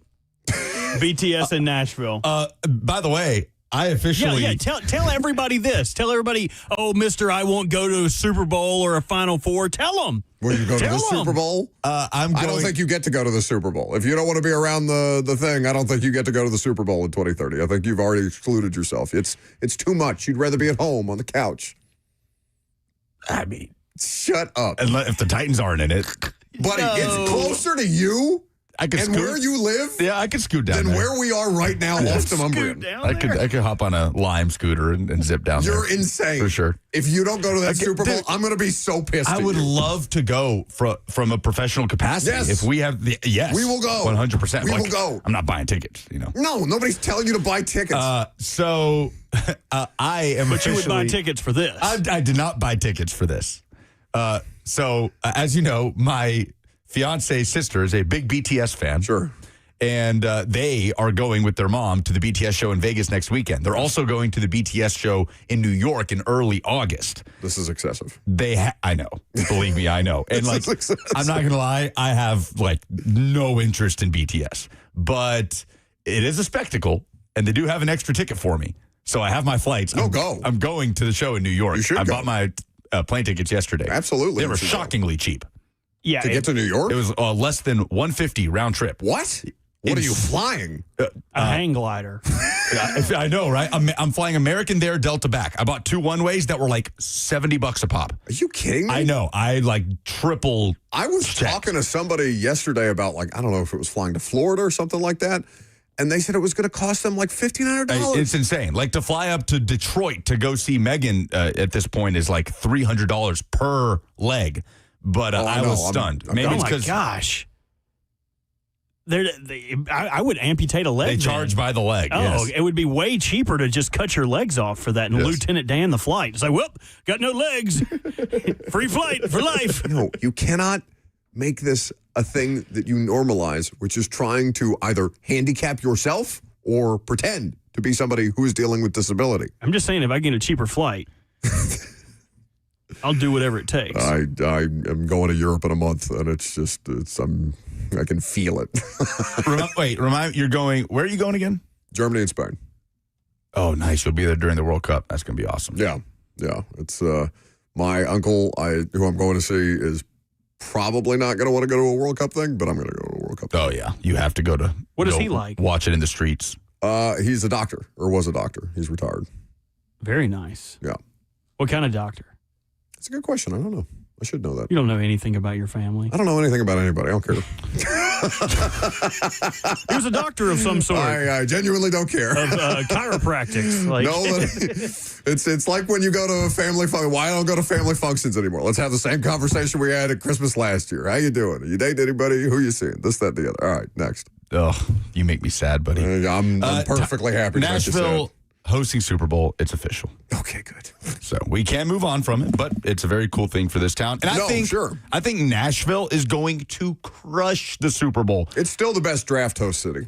It's so perfectly set up for it, man. I know, people. There will be a lot of locals that stay away. Yes. Right? And I understand that. But if you are a fan of the Packers, and let's say the Packers make the Super Bowl in 2030, I mean, I don't think there's a better place you could go in terms of proximity to everything. Yes, you're going to spend a whole lot of money, but to be able to just walk back and forth from Broadway to the stadium to your hotel, Nashville's just going to obliterate this. Well, and that's the thing, right? So when's the last time you may have never looked at this, but the Super Bowl requirements, what the NFL requires a city to have as far as what the stadium capacity needs to be, what the suite availability needs to be, what the hotel room inventory needs to be. I think there's a number of different things that the host city pays. Again, I haven't looked at these things since we had that mayor. I think it was not mayor. We had that meeting with Mayor John Cooper and Burke Nihill, I want to say 2 years ago. Whenever pre-stadium groundbreaking, for sure, I want to say, about stadium stuff and then leading up to the potential for a Super Bowl. There are a number of different things that the NFL requires the host city to cover to be able to be considered. And it takes every bit of the 4-year ramp up that they give to obviously prepare, plan, exploratory period. I think they send a contingent, the NFL does, to kind of map out the city for what the NFL would want to do. But the good thing here is, one, how much do the Titans owe the Preds for the way that the Stanley Cup stuff went? And really, that's Butch Spiriton is not somebody who gets talked about a lot lately, but the impact that Butch Spiriton had. Oh, massive. When he was in his role with the Visitors, there's a title that I should know. Is the Visitors and like Convention Center or something like that? Forgive me if anybody or Butch hears this and I'm not giving proper credit. Nashville Convention and Visitors Corporation. Okay, yes. He was the president for a long time before he retired. Helping try to get the World Cup to Nashville, getting the draft to Nashville, all these different things. Butch Spiriton and his team, while he was doing it, he retired a few years ago. I want to say the new stadium stuff, like Butch has been instrumental in turning Nashville into the kind of event city that we have always been capable of, but certainly have become. We've lived up to it, and it's a huge credit to Butch. I wonder how much the draft kind of opened the NFL's eyes to, hey, maybe you get a new stadium.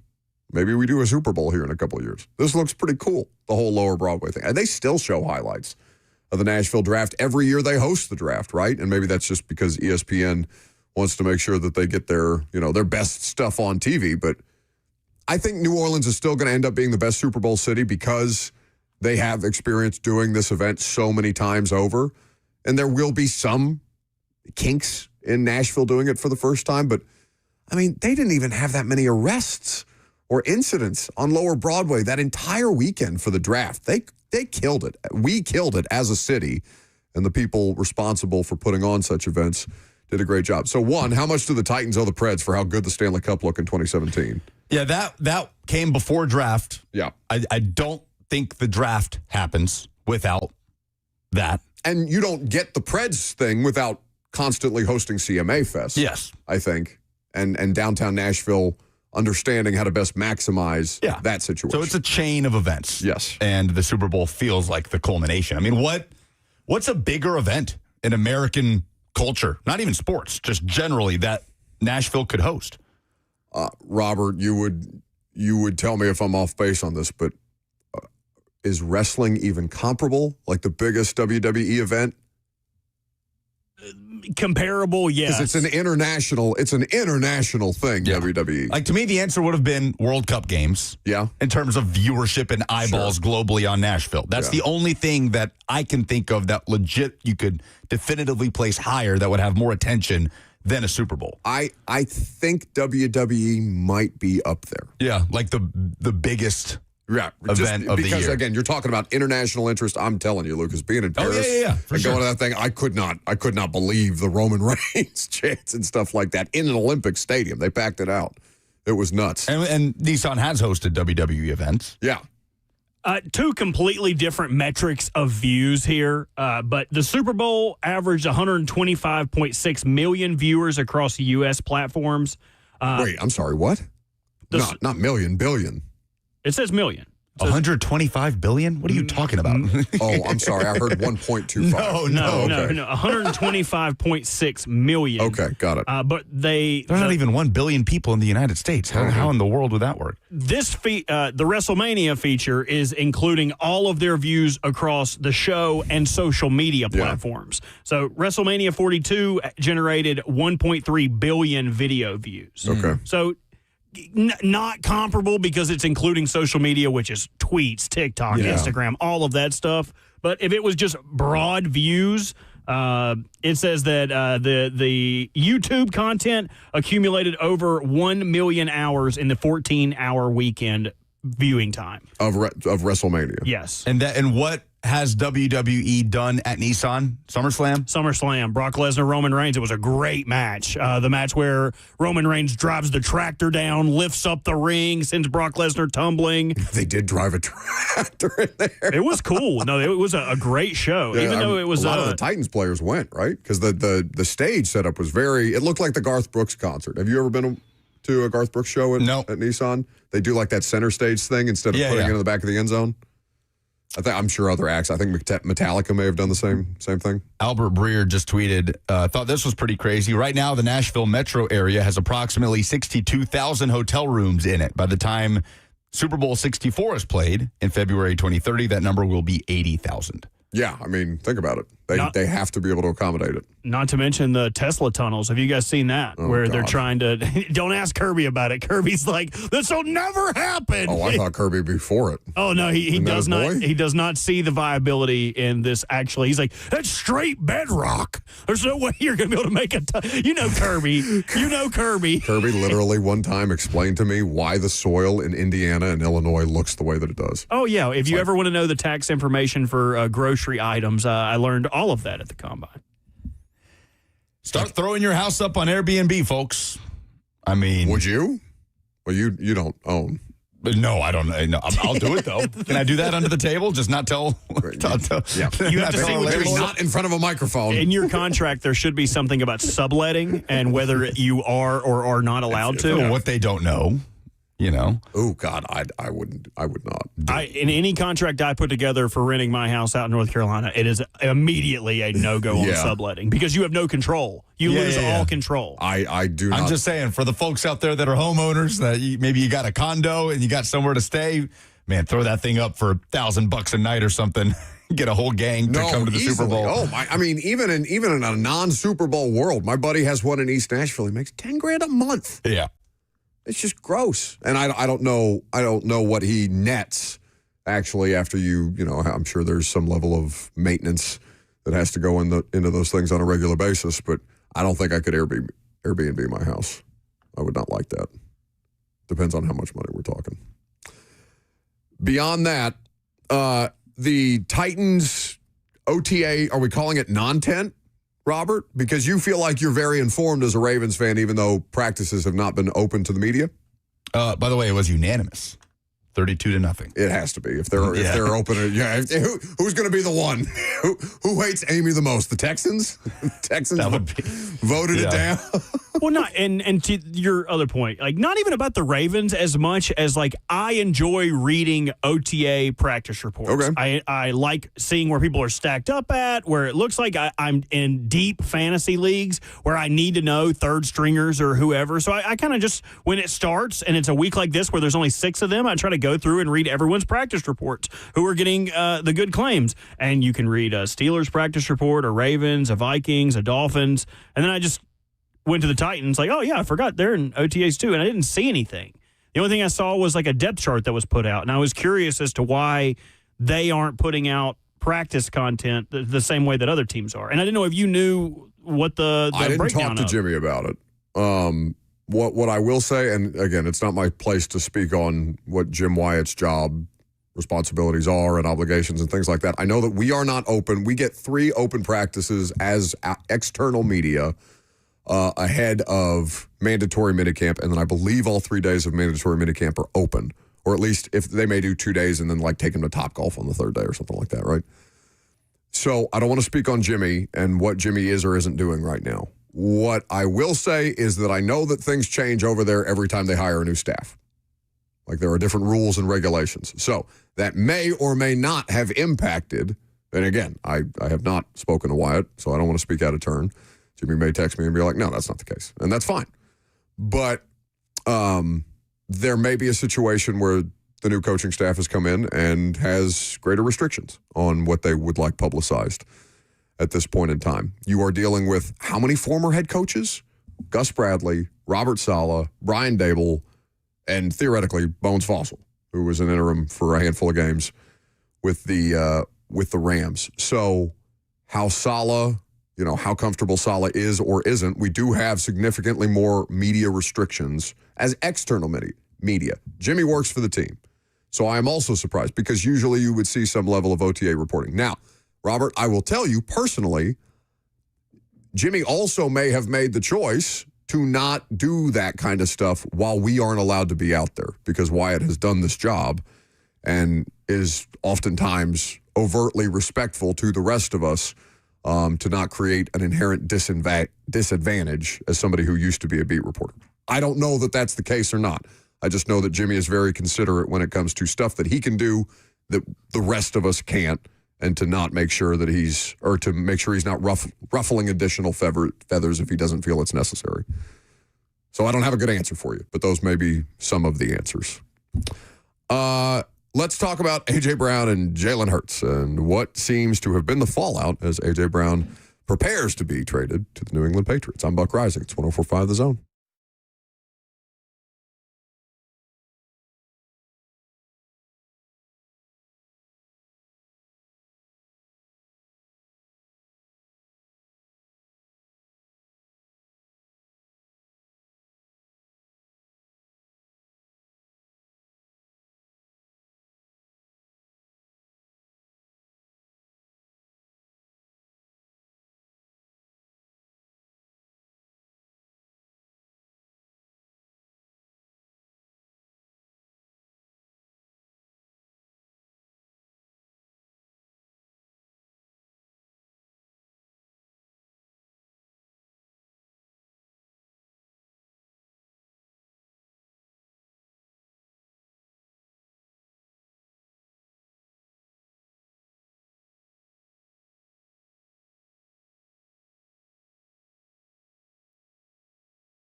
Welcome back to the show, fueled by Hattie B's Hot Chicken, the best hot chicken in the world. We'll talk about the new Nissan Stadium hosting the Super Bowl with Teresa Walker, who is a native Tennessean, who has covered every season since when they were in Memphis, since she's been working with the Associated Press. So we'll look forward to Teresa coming in here and updating us and talking about the perspective of somebody who has seen this city from damn near the jump in the modern era as a sports city come up to the place where it gets to host a Super Bowl. Lucas was telling me, and I just opened it in my own email from Titans PR. They've since sent a number of different things about hosting a press conference tomorrow for the Super Bowl announcement, 9 a.m. tomorrow morning at the current Nissan Stadium.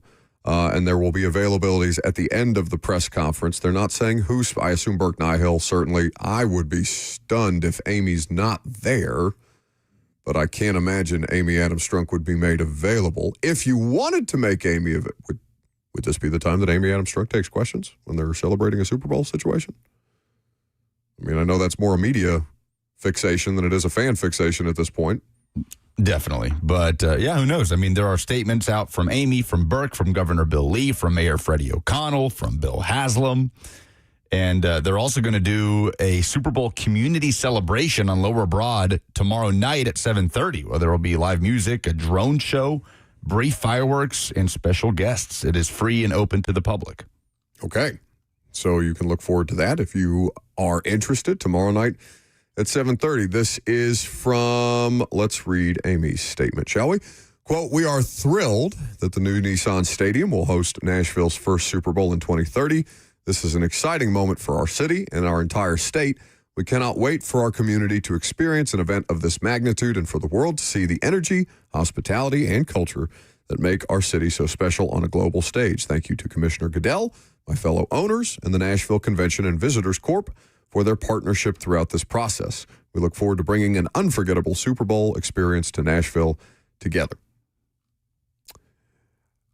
They should crush it. I fully expect them to. I mean, that's that part of their capacity. They throw a party really well. They really do. From the uniform reveals, both of them, I thought were well done. I went to both, or at least the two most recent. Not obviously the ones where Blaine and Eddie and the rest of them got up on the stage and announced themselves as the Tennessee Titans, rebranded officially.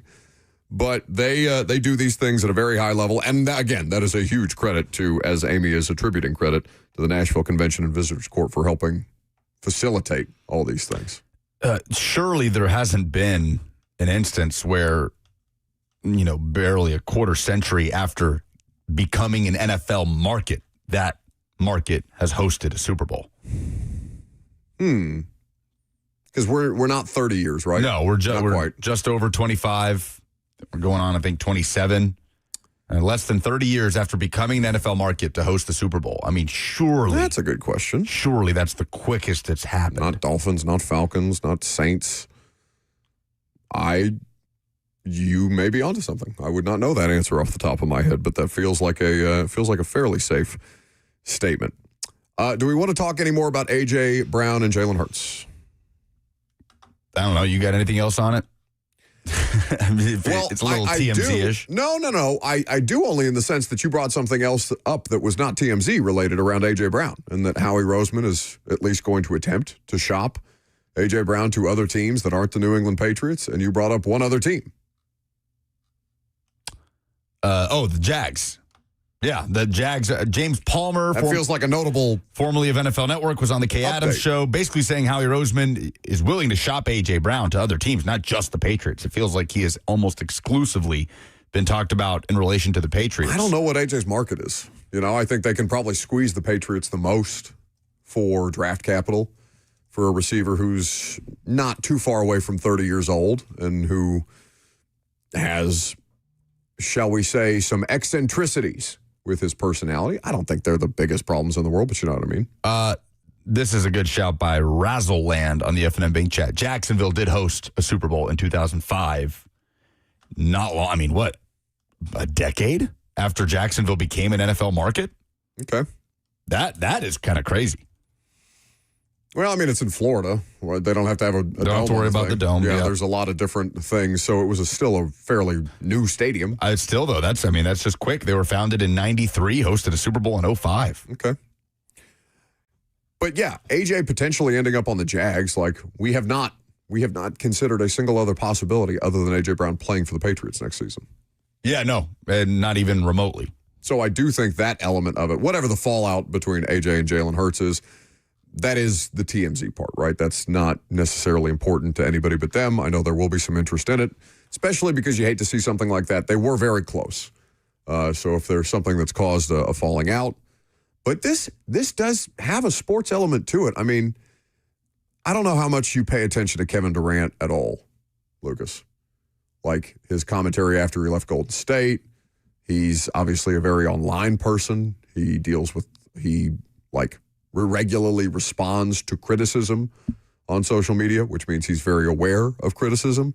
Kevin Durant and the way that the Warriors talked about like how exhausting that level of winning is, which, by the way, nobody's going to have sympathy for.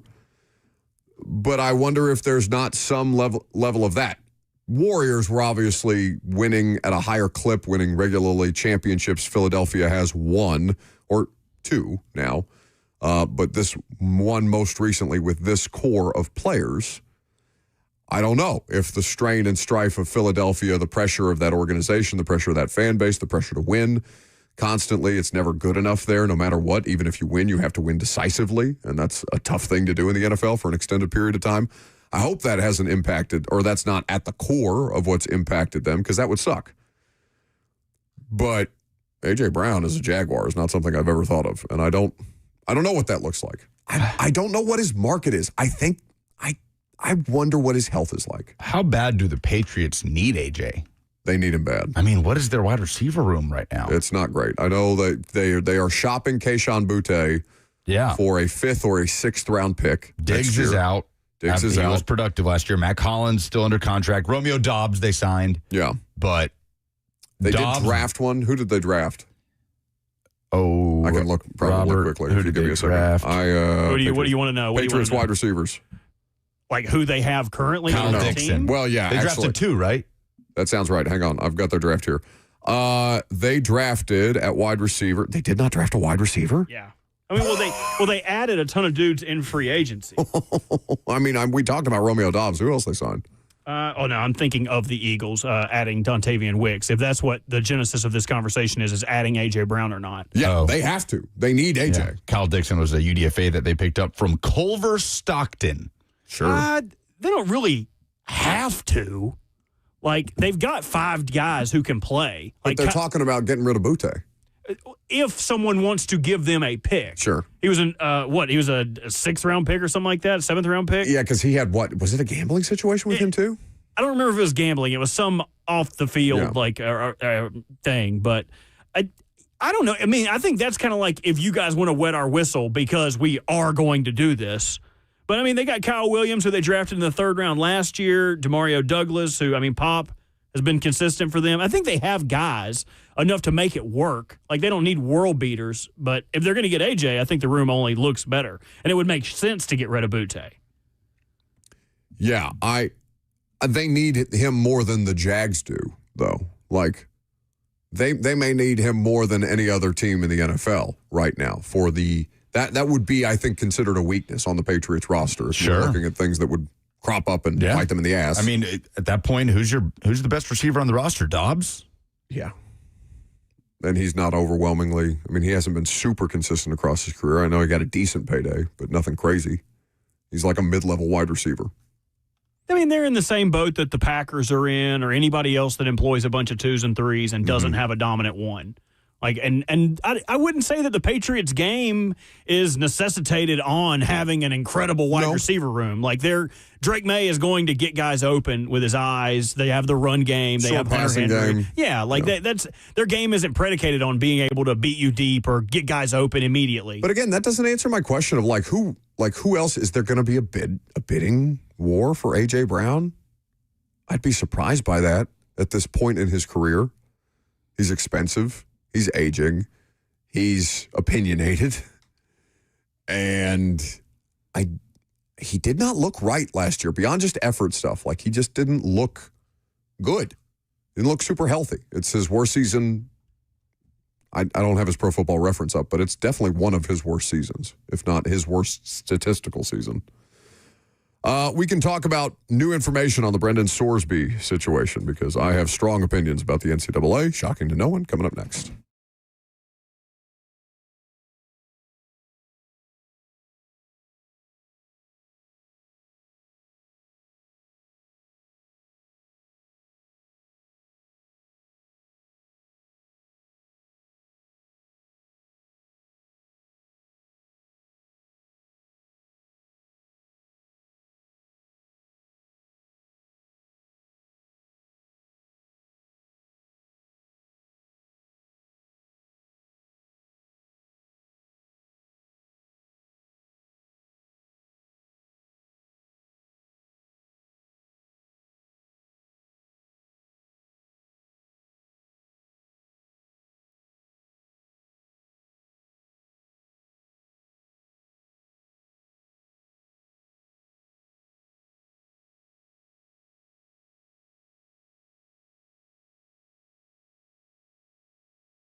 It is 12:01. Good afternoon from the Circus Sports at the Mint Kentucky Downs 104.5 The Zone studio. I'm Lucas Panzica, and it is official. NFL owners have voted unanimously. Nashville and the new Nissan Stadium will be the host site for Super Bowl 64 happening in February of 2030. There will be a Super Bowl press conference tomorrow morning, 9 a.m. at Nissan Stadium, and then tomorrow night at 7:30 p.m. on Lower Broadway. There will be a Super Bowl community celebration with live music, a drone show, brief fireworks, and special guests.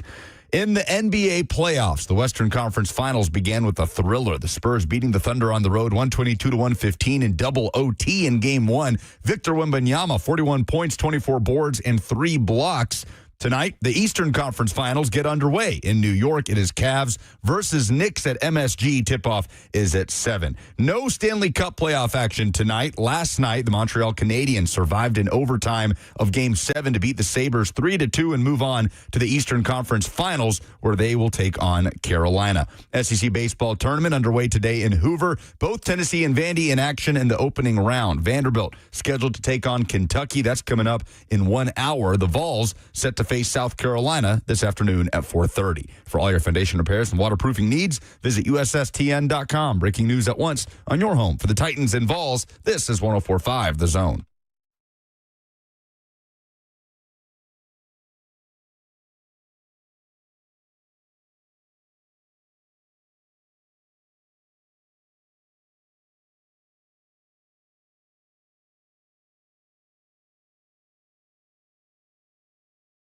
Brendan Sorsby has filed a lawsuit against the NCAA. That was news as of yesterday morning that I think warrants further discussion. Welcome back. The final hour of the show. The news of the day is obviously that Nashville has officially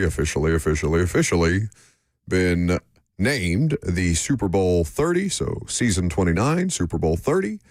Host city for the NFL. That's all well and good. We'll talk more about that with Teresa Walker of the Associated Press. She's going to join us in studio. Always good to see T. Do you think we'll get another soundbite as good as the last time she was talking about Devondre Sweat? I don't know if we can bring that one back or not. I would like to.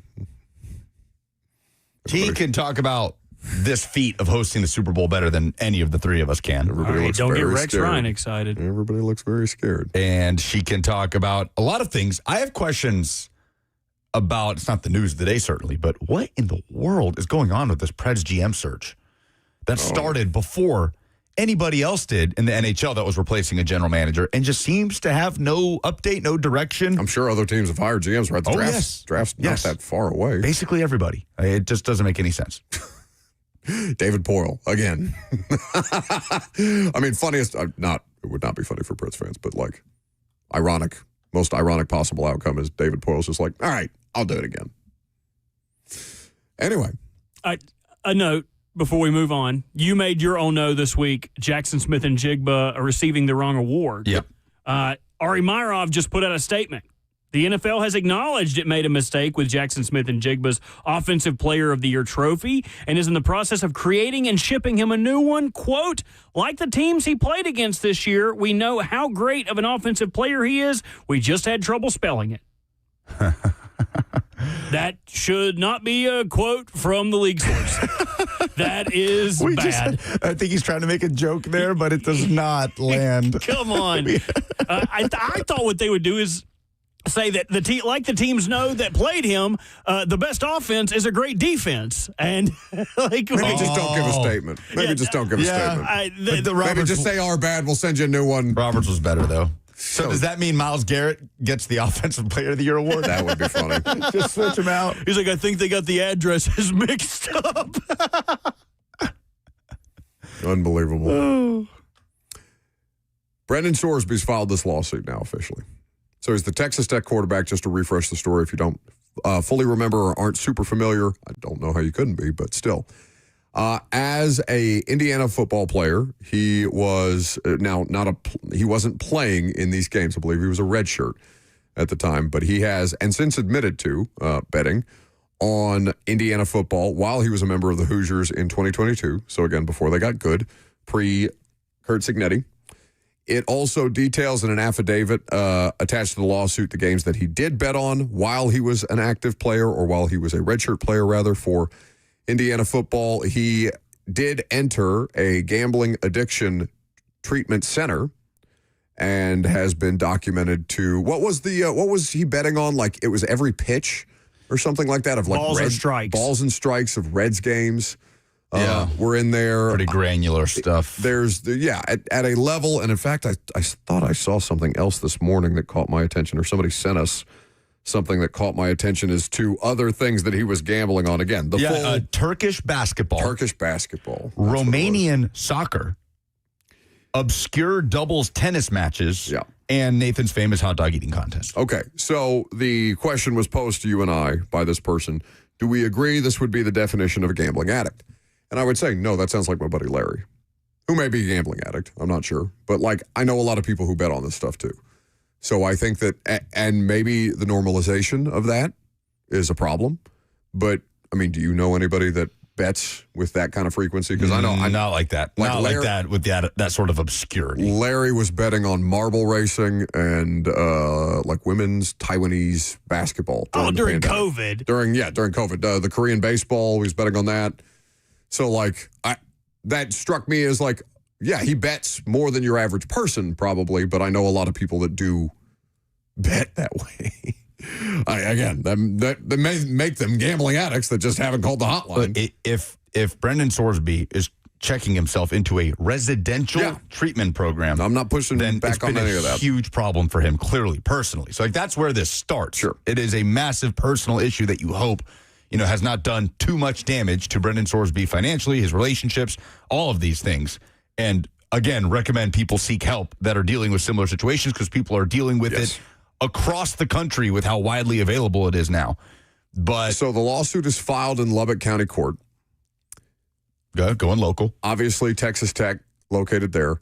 Quote, Sorsby currently ineligible to play for Texas Tech due to prior violations of the NCAA sports gambling rules. We would say, of course, this should be an open and shut case. They are trying to make it not an open and shut case. He's represented by Jeffrey Kessler. Trey Wallace was in here last week talking about Jeffrey Kessler, his accolades, his accomplishments. Very, very effective in what he does. He does admit in this affidavit to placing, quote, small bets on the Indiana football team, typically in amounts between $5 and $50 in 2022, when he was a member of the Hoosiers roster. Sorsby was a true freshman at the time competing on the scout team, quote, with several quarterbacks ahead of me on the team's depth chart, and there was no reasonable chance that I would play, according to the affidavit. So being like, but I was never going to get into a game. There were like 3 guys ahead of me. No shot. So what's the harm, really? He is also, did you read this part? Sorsby said the bets were a way to, quote, feel more connected to the team. Wow.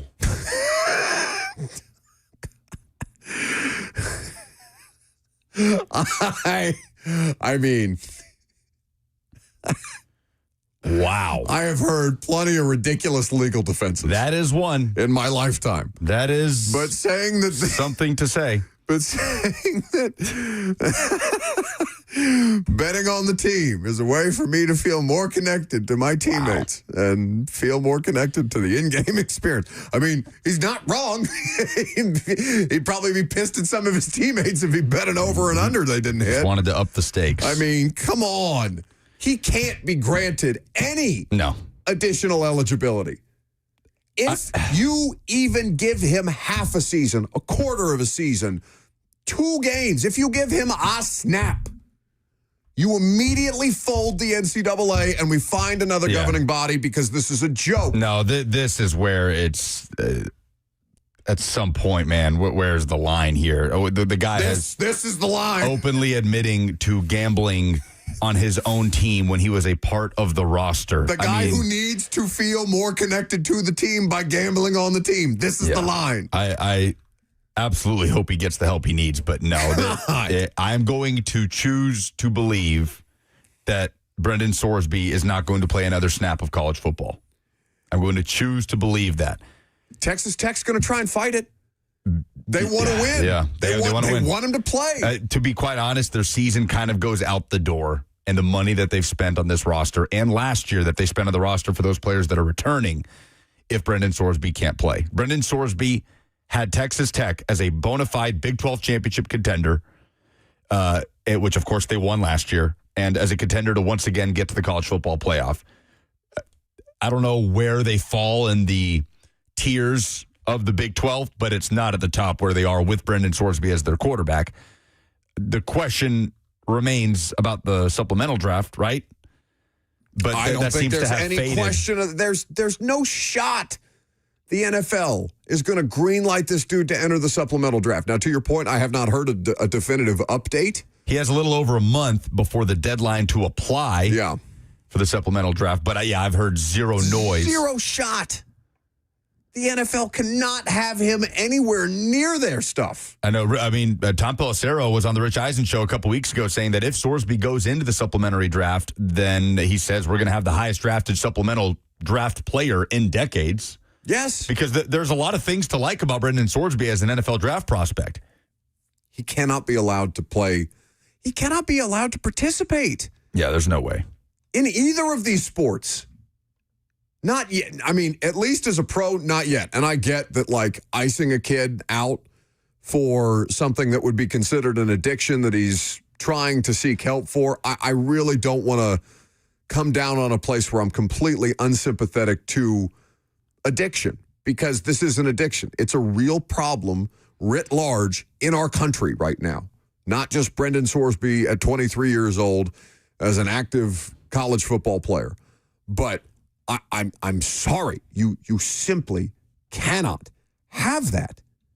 It comes down to the judge here, right? And forgive me if you read this. Are they seeking a TRO that would be long enough to have him play the way Bediako did at Alabama, basically? That is one route that they are pursuing. Yeah. It comes down to the judge, right? It's worked out so many different ways. It's worked out in Alabama where the judge is literally a donor that grants the TRO and then has to be removed from the case. And then the next judge in Tuscaloosa says, no, you are not eligible. There was the judge in Mississippi as Trinidad Chambliss was seeking basically a retroactive medical red shirt. And the judge in Mississippi literally got emotional and granted him his eligibility. And then there was a judge in Tennessee who was a season ticket holder and a big fan, but did look at it from a very neutral perspective and did not grant Joey Aguilar his injunction. It all comes down to who's on the bench. So here's what we have. According to the reporting, Sorsby, 23, announced on April 27th that he was taking, quote, an immediate,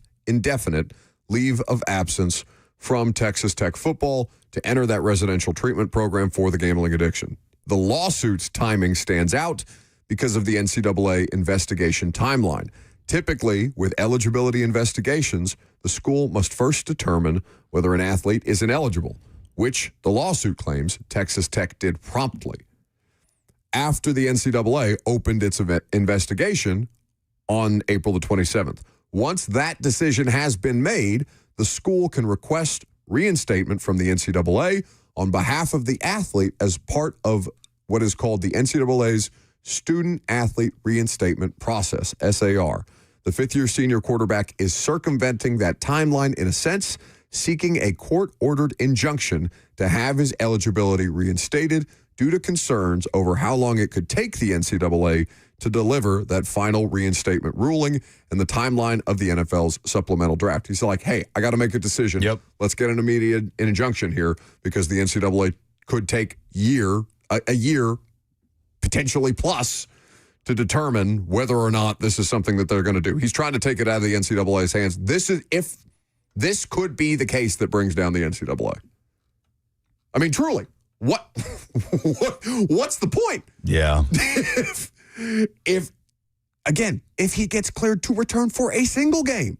Yeah, a minute, what is the point? Snap. I mean, and whoever's on the bench for this situation, I don't know what his ties to Texas Tech football will be, but do you want to be the judge that grants a player eligibility? What kind of precedent are you setting, man? Like, with all respect to Brendan Sorsby and the help that we all hope he's getting, like, this is something that can't happen in any sport.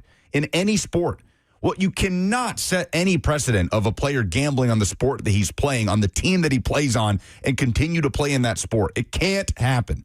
There's just no way. I mean, I will refuse, in good faith, I will refuse to believe that this is something that will swing in Sorsby's favor, with nothing against him personally, but Nah, man. Talk about an opening of the floodgates, though. I mean, yeah, this can't happen. And I would imagine that, the legal professional down in Lubbock would understand that.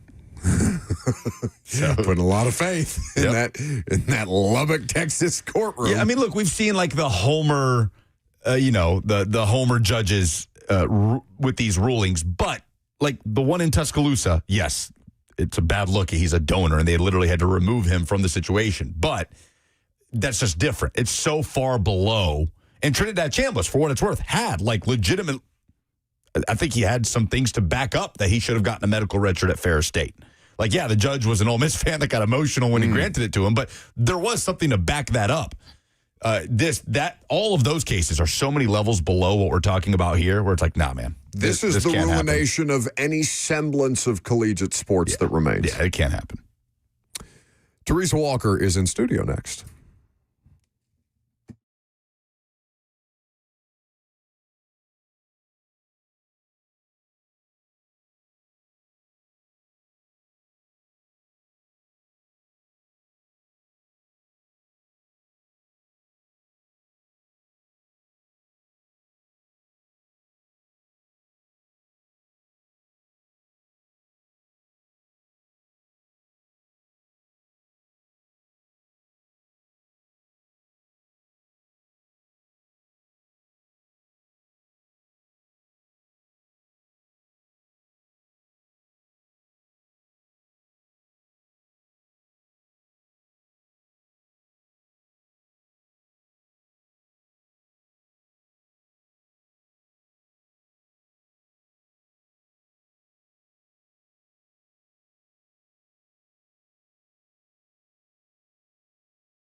Welcome back to the show, fueled by Hattie B's Hot Chicken, the best hot chicken in the world.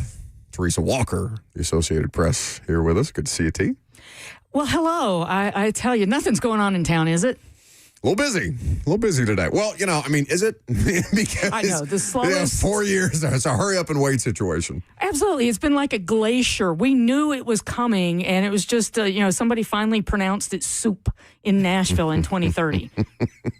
Spelled it out in the alphabet letters. Pretty much. Yeah. So we are getting the Super Bowl. The league did vote and approve that today. Everybody's made their announcements. We've got a press conference tomorrow.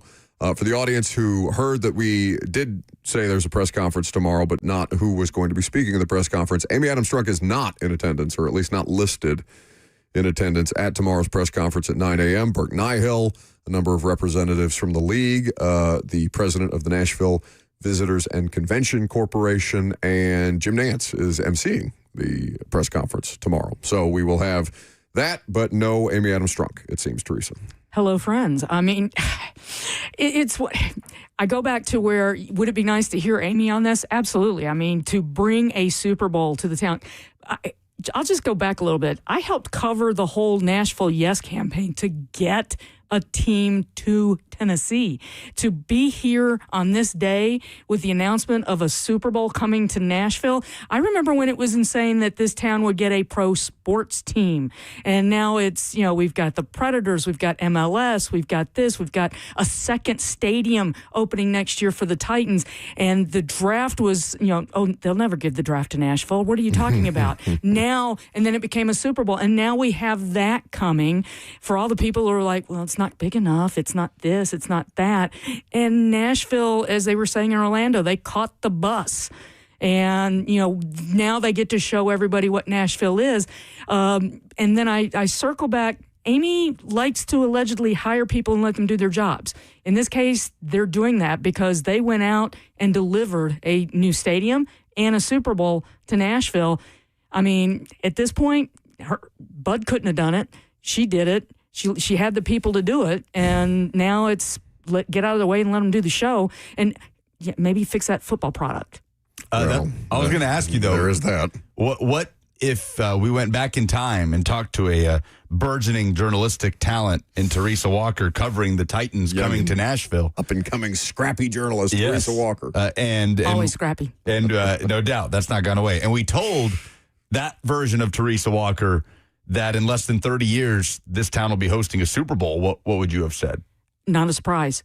Why? Because I saw what I saw what Nashville did in the 90s. The last time I said, well, no, that'll never happen, was in Memphis in 2000 when they were literally, there's a group up in Vancouver talking about bringing the NBA team here. And I'm like, oh, that'll never happen. That's the last time, because I've seen Allen Iverson in a Grizzlies jersey, not long. Randy Moss in a Titans jersey. Again, not long. But, when you think that nothing will ever happen, I'm sorry. Have you not seen what these people in this state do? Well, and that's the thing, because I want to take it back to what you said about Amy. She has gotten criticism here lately because of the quality of the football product and the nonsense that the organization has pulled, essentially, in some form or fashion, various different departments. Like, it's not one core thing, but at the end of the day, it's her organization, and she's going to Buck stops there. The focal point of some criticism there. On aggregate, Teresa, Amy Adams Strunk, to me, again, 10 years here, so not the longest amount of time, obviously not with your tenure, but to me, having got here basically at the start of Amy being the controlling owner and seeing how much the investment in the football organization and the city of Nashville and the NFL's interest in Nashville has grown as a result of that relationship, she does deserve a tremendous amount of credit for that. And as you mentioned, the people that she's hired to accomplish this, because it's no small thing. That's the thing. People don't notice because they don't go by the practice facility much, right? That was family money that built that. They didn't go to the city saying, hey, give us some money. They get a lot of criticism, what warranted or whatever you think about the $1.2 billion that's going into the new stadium in taxpayer money. No money came from anybody's pocket but the Adams family to expand that practice facility. They did that. She helped lobby the league and those league owners. And if you don't think that her voice in those rooms does matter, she helped make a presentation in March back in Arizona. She did. For this Super Bowl. So, and I know that they had one more piece to finish up before, they had all their, T's crossed and I's dotted for this presentation and today's vote. She's been a huge part of that because guess what? She's in those rooms. Now, Leighton Budd's tenure, the man was in his 90s when he passed in 2013, and you could kind of see some of the running down. Well, if you're talking money and being in the right people's ears, an NFL draft and a Super Bowl and a new stadium. And, look how long Bud is here because he couldn't get a new stadium in Houston. And that's why this whole franchise is here. But to look what Amy has done in her tenure, I think it is impressive. It's just that all those firings are kind of the asterisks that take away. No, there's two ways to look at it from my standpoint. There's the local standpoint and then the larger scale about the NFL and Nashville and how much more has been accomplished on that front. The product has suffered, no question. There has been mistakes aplenty made. Some directly you could attribute to Amy, some you couldn't. You could talk about John Robinson and Mike Vrabel and a number of different things that happened that were good and then became bad and put them in a hole and all these different things, right? We've had these conversations a million times over. But I do think Amy as a figure is an interesting conversation. It's why I'd be so fascinated to have her answer some of I've talked to Amy. I saw her at owners meeting. She was very pleasant, which she has all the right in the world with me to not be in certain situations.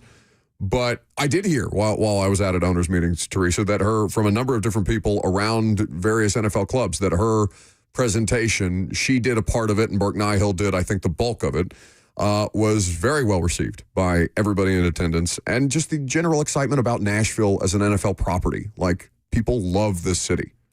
What's not to love? I mean, literally, Goodell said it again in Orlando today that Nashville kind of showed the NFL, oh, you think you've done nicely with that little draft of yours? Look what we can do with that Music City touch. Yeah. Dina Ivey talked about this just a little while ago. Tim McGraw is singing, and you've got all those fans down Broadway singing "Live Like You Were Dying" with him, and that feel, the organic stuff that comes because this is Nashville, and that's what Nashville brings to the table, and that's what Amy has helped Nashville put its best foot forward. They want to be in Nashville. They just needed, Dell told us back in November when they were doing the topping out ceremony at Nissan Stadium, they just needed the stage. You can't have a Super Bowl in February in the NFL without a dome in Nashville. We know it's been cold. We know it's been wet, icy, you name it. But, guess what? In 2030, it'll probably be a beautiful 72-degree day that day. Oh, God, I hope so. In early February, hit or miss. I don't know. It could be a crapshoot. Ice storm. Woof. So when did the ice storm happen this year? It was last week of January? January. Oh, it's cutting it close. By then they'll have an 18th game, and we'll probably be playing that thing on President's Day. Yeah. And NES will have just eliminated every tree in the surrounding areas. They continue to try and reactively fix their mistakes that they made during the ice storm this year. What is the best path forward in order for the Titans to be contenders and have an opportunity to play in that game, the 2030 Super Bowl at Nissan Stadium? Keep drafting well. Don't go over like they did, 20, 21, 22. And actually have talent on the roster with the cheap draft picks. Hope that this coaching staff that you've got with Robert Saleh, so much experience, absolute opposite of what we had the last 2 years, that they can actually develop and coach these players, and that the plan that you can kind of see now with Mike Bergonzi and the second draft class free agency, that it starts coming together.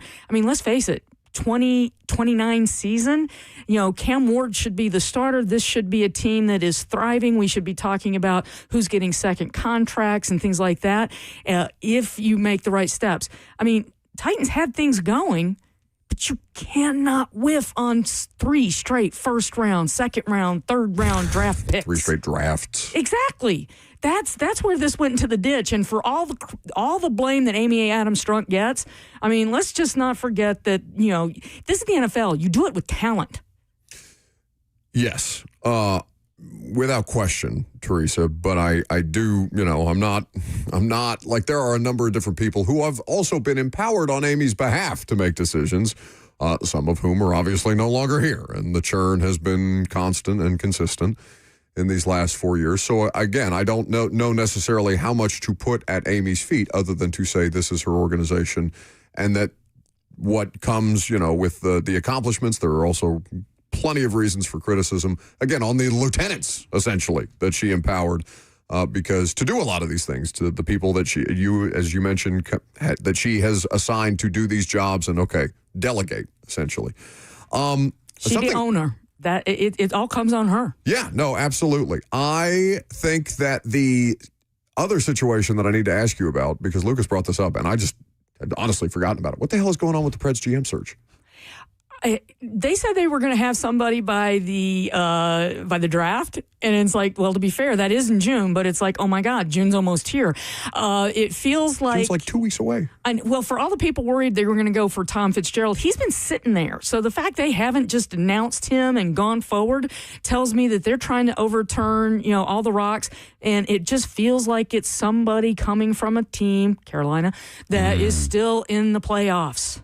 So you're not hitting the panic button in that sense, because it felt like got out in front of this, right, with the Trotz news coming months ago at this point. February 2nd. And all these moves have happened around the team, and there just haven't been updates, and Preds fans are looking around just getting silence. So to you, it's more about who is still busy with the playoff run. It feels like they know who they want, because there's enough candidates that their teams are eliminated that they could have made the hire a couple of weeks, a month ago in some cases, depending on those candidate names. So the fact, so I'm waiting. It does feel like there's a shoe waiting to finally maybe drop. But I tell you, and the fun thing is when they finally hire this person, I just can't wait to see, because the wrap up was so from Barry and the players. Oh, we know what we're doing next year, and it's like, oh, do you? New GM could change that. I mean, this is the first chance that Bill Haslam, as controlling owner of the Predators, gets to put his stamp on this franchise. And the fact that they tried to get CAA to help run the search, Nick Saban effect. It's like, yeah. So I'm just really curious to see when they do finally announce this person, what he does. What would you give to be a fly on the wall? Teresa Walker in studio with us of the Associated Press. The GOAT. To be a fly on the wall for Nick Saban interviewing an NHL general manager candidate. If I'm the GM candidate, it's like, I know you're Nick Saban. I know what you've done, but how do you know hockey besides your ties to your friends in the Nashville, the Michigan State hockey team? It's like, I'm sorry, hockey is different from football. And if Nick Saban's winning process was so patented, everybody would be running it. So, I seriously, I mean, plenty have tried. Yes. Yeah. So what is it that, he is incredible. It's an incredible resume, but it's like, again, I am curious to see what he could bring to that conversation and eventually to the Predators that helps them. Now, I do know that, if they ever lift a cup in the next few years, people are going to be saying, Nick Saban did that. Well, a lot would have to happen, right, between now and then for that to be the case in the next few years. Like, how tall of a task does the next general manager of the Predators have with all of these aging contracts? So much, it feels like hinging on a young Brady Martin. It just feels like that list is so long, T.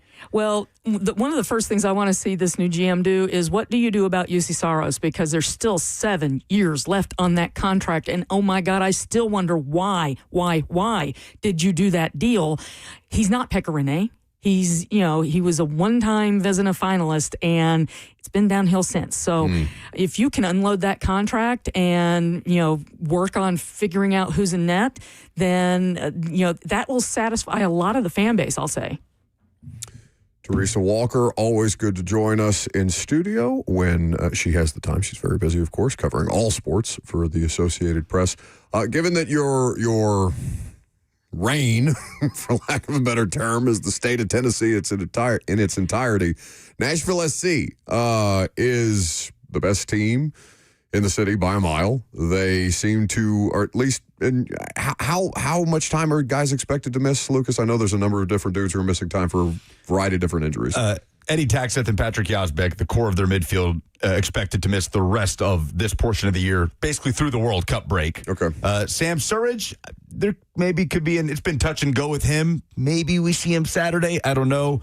Andy Nahar, there's not been any designation of time. It was a non-contact, looked like muscle injury. I'd be very surprised if we saw him Saturday. Either way, they're a rocket ship and they're surviving some of these injuries. They just had a big win against LA the other night that Lucas was on the call for, Teresa. What do you make of Nashville SC and their trajectory right now as they sit at the top of MLS?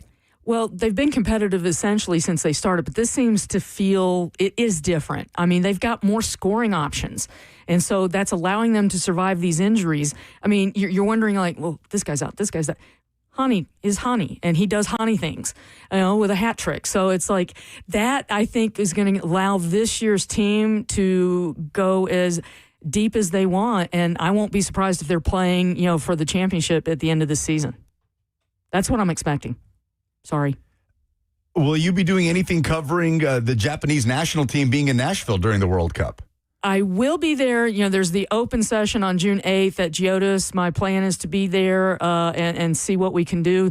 Lots and lots of interest in Japan and all things Japanese when it comes to athletics. So, yes, definitely will be there. Well, Teresa, we appreciate the time. My pleasure. You're going to be out there. Well, I guess I'll see you tomorrow morning at the press conference. I assume you're going on Thursday? Of course. Okay. It's football season. All right. Don't threaten me like always that. Seems and to I've be. got my binoculars. Yeah.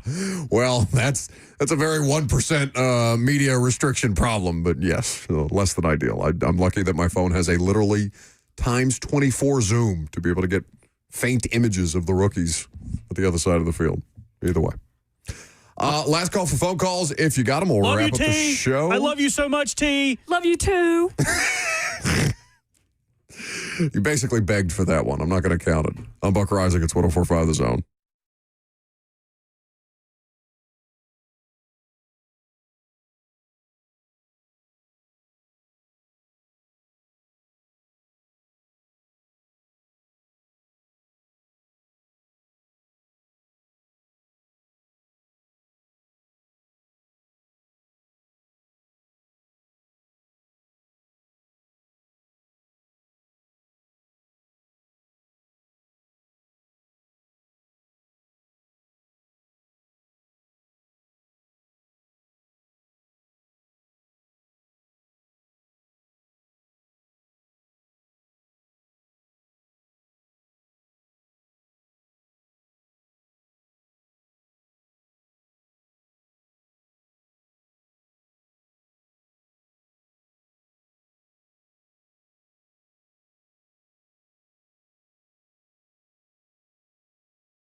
picture day.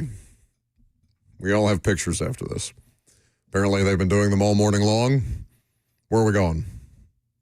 You want to tell people? Downtown? No. Downtown somewhere? I'll tell the specific address. I'll do it right now. Don't test me. You don't know numbers. Don't nobody care enough to come see us downtown for 15 minutes. And the people that do, you kind of worried about. But yes, we are going to do picture day, which is why Robert. So what was your process? I know you were very concerned about your outfits you sent us. I have not, I don't think, ever done that with another group of men. Seen you taking pictures of yourself in a dressing room and critiquing your outfits? Well, yeah, I'm not good at it. I'm not good at picking out what to wear. Like, I don't usually the amount of thought that goes into this is this clean? Okay, I can wear this. All right, good to go to work.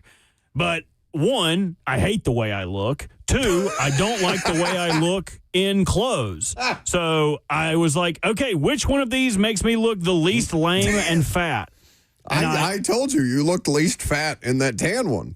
Well, that made me look like a Venezuelan general. Which I enjoyed. I rather enjoyed that AI image of you as a Venezuelan. You made the right choice. Straight through jail. Is that one of your new shirts you're wearing? Yes. Yes, this is one of the shirts. Oh, what, you brought a wardrobe change, did you? Me? Yeah.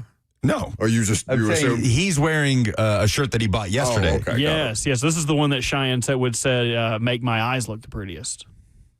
Nice. Very nice.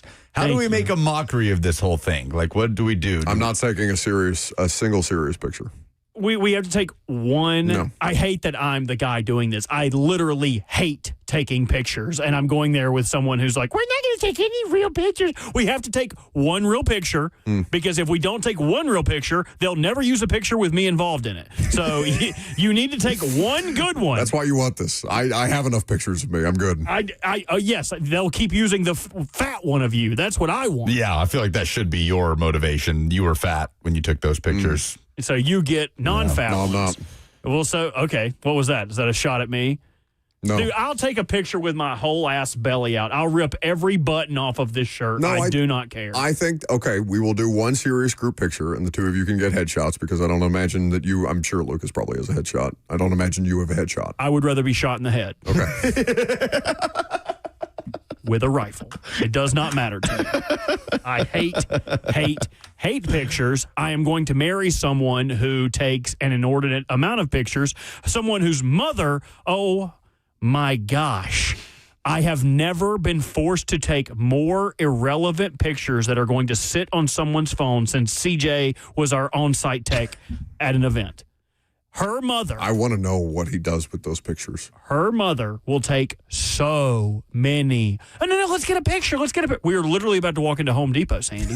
Why do we need a picture to commemorate Sandy. this? Why do we need this? I don't. You look great, buddy. Thank you. You do. I appreciate it. The hair is down. Oh. Hopefully, actually, I got this is the lamest thing we'll talk about today. I got my haircut. The woman, usually when I go in, I just say, like, I don't know what looks good.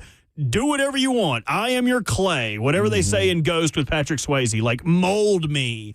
And this woman was like, oh, have you ever done layers? Have you ever done this? I was like, don't care. Just do it. She's like, so you don't care if I do? I was like, does not matter to me. So this woman gave me probably my favorite haircut I've ever gotten before. And I was like, so how do I tell other people to do this? She was like, you don't. You have to come back to me. I'm the only person that will remember how to do this. She's gotcha. Shout out to Stephanie over at the Scouts in Donaldson. Well done, Stephanie. Yeah, I think that, okay, one solid, normal show picture, and then the rest we do awkward family photos, stepbrothers. For sure. I think vibes. Robert potentially laying on the ground and Lucas sitting on his turned up feet like airplane. Yes. You know what I'm talking about? Well, I would like us to do, have you seen the new wedding dance move that's sweeping the nation? No. So I would probably be the base for this. One of you would attach to my front with your legs, and then the other person's legs would be in my armpit, and then you swing. And the centrifugal force of you swinging makes it so you stay up. We don't fall. Yes. I would like to take a centrifugal force wedding photo. Good deal. If you can spell it, I'll take it. Centrifugal force. SYNDR. Yeah, no. No, maybe it's a T. Centrifugal force. Maybe we do some polls while you work on that. Yeah. Okay, very good. Oh, hang on, I'm on the wrong. Let's go. Are you sure? You don't want to keep talking? No, I'm done. I'm done for the day. Down goes Frazier.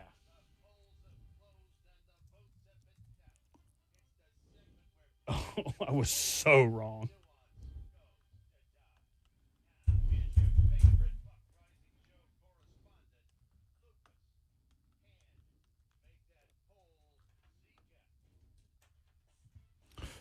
Presented by Two Rivers Ford, the South's most trusted Ford dealer. What is the best Super Bowl city? Vegas, New Orleans, Atlanta, or Los Angeles?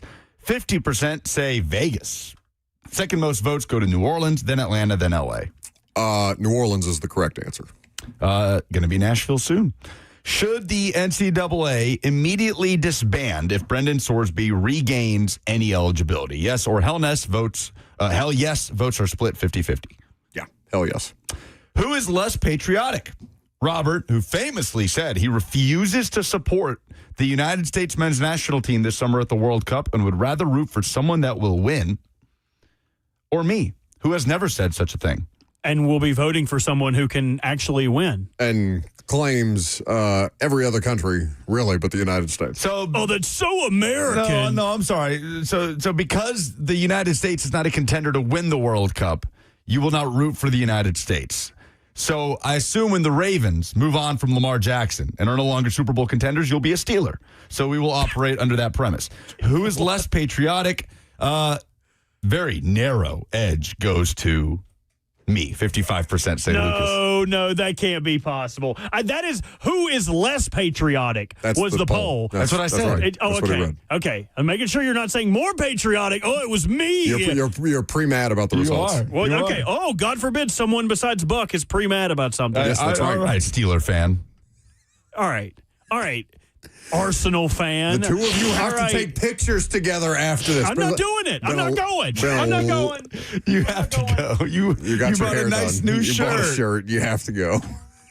He's the only one who actually wants to take the damn Messing my hair up. I'm messing it up. Don't do it. No. Oh, no. Oh, it looks great. It looks amazing when you do that. Fabio. That's it. Good Lord. Yeah, That was it. Did you say good boy? I said good Lord. Oh, I thought that Lucas said that's it. You said good boy. That would have been funny. I'm going to do that one day. No, don't do Okay.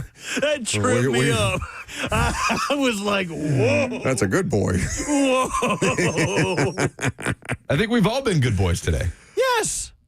I'll find something for a minute to talk about because I'm out of stuff. What's up with all the beer cheese flavored stuff? I told you guys that. What's the deal? What's the deal with beer cheese flavored things? Cheez-Its got the beer cheese flavored pairing with Coors. Pringles has paired with Miller Lite to bring their beer cheese flavored Pringles. What is everyone in snackable items just now finding out about beer cheese? I don't care. I'm into it. The alcohol companies need the money because Gen Z people are not drinking booze at near the rate that the rest Put of us it in do. the chips. Lame. Put it in the chips. Put it in the chips. We'll get to them somehow. Don Draper. If they're not smoking anymore, do something about it. God, I want a cigarette. All right, let's go take some photos. All right, picture day is on deck. We will see the results of that. I'm sure they will be catastrophic for all involved. We look forward to hanging out with you tomorrow. Robert and I are off prime time tonight, 10 a.m.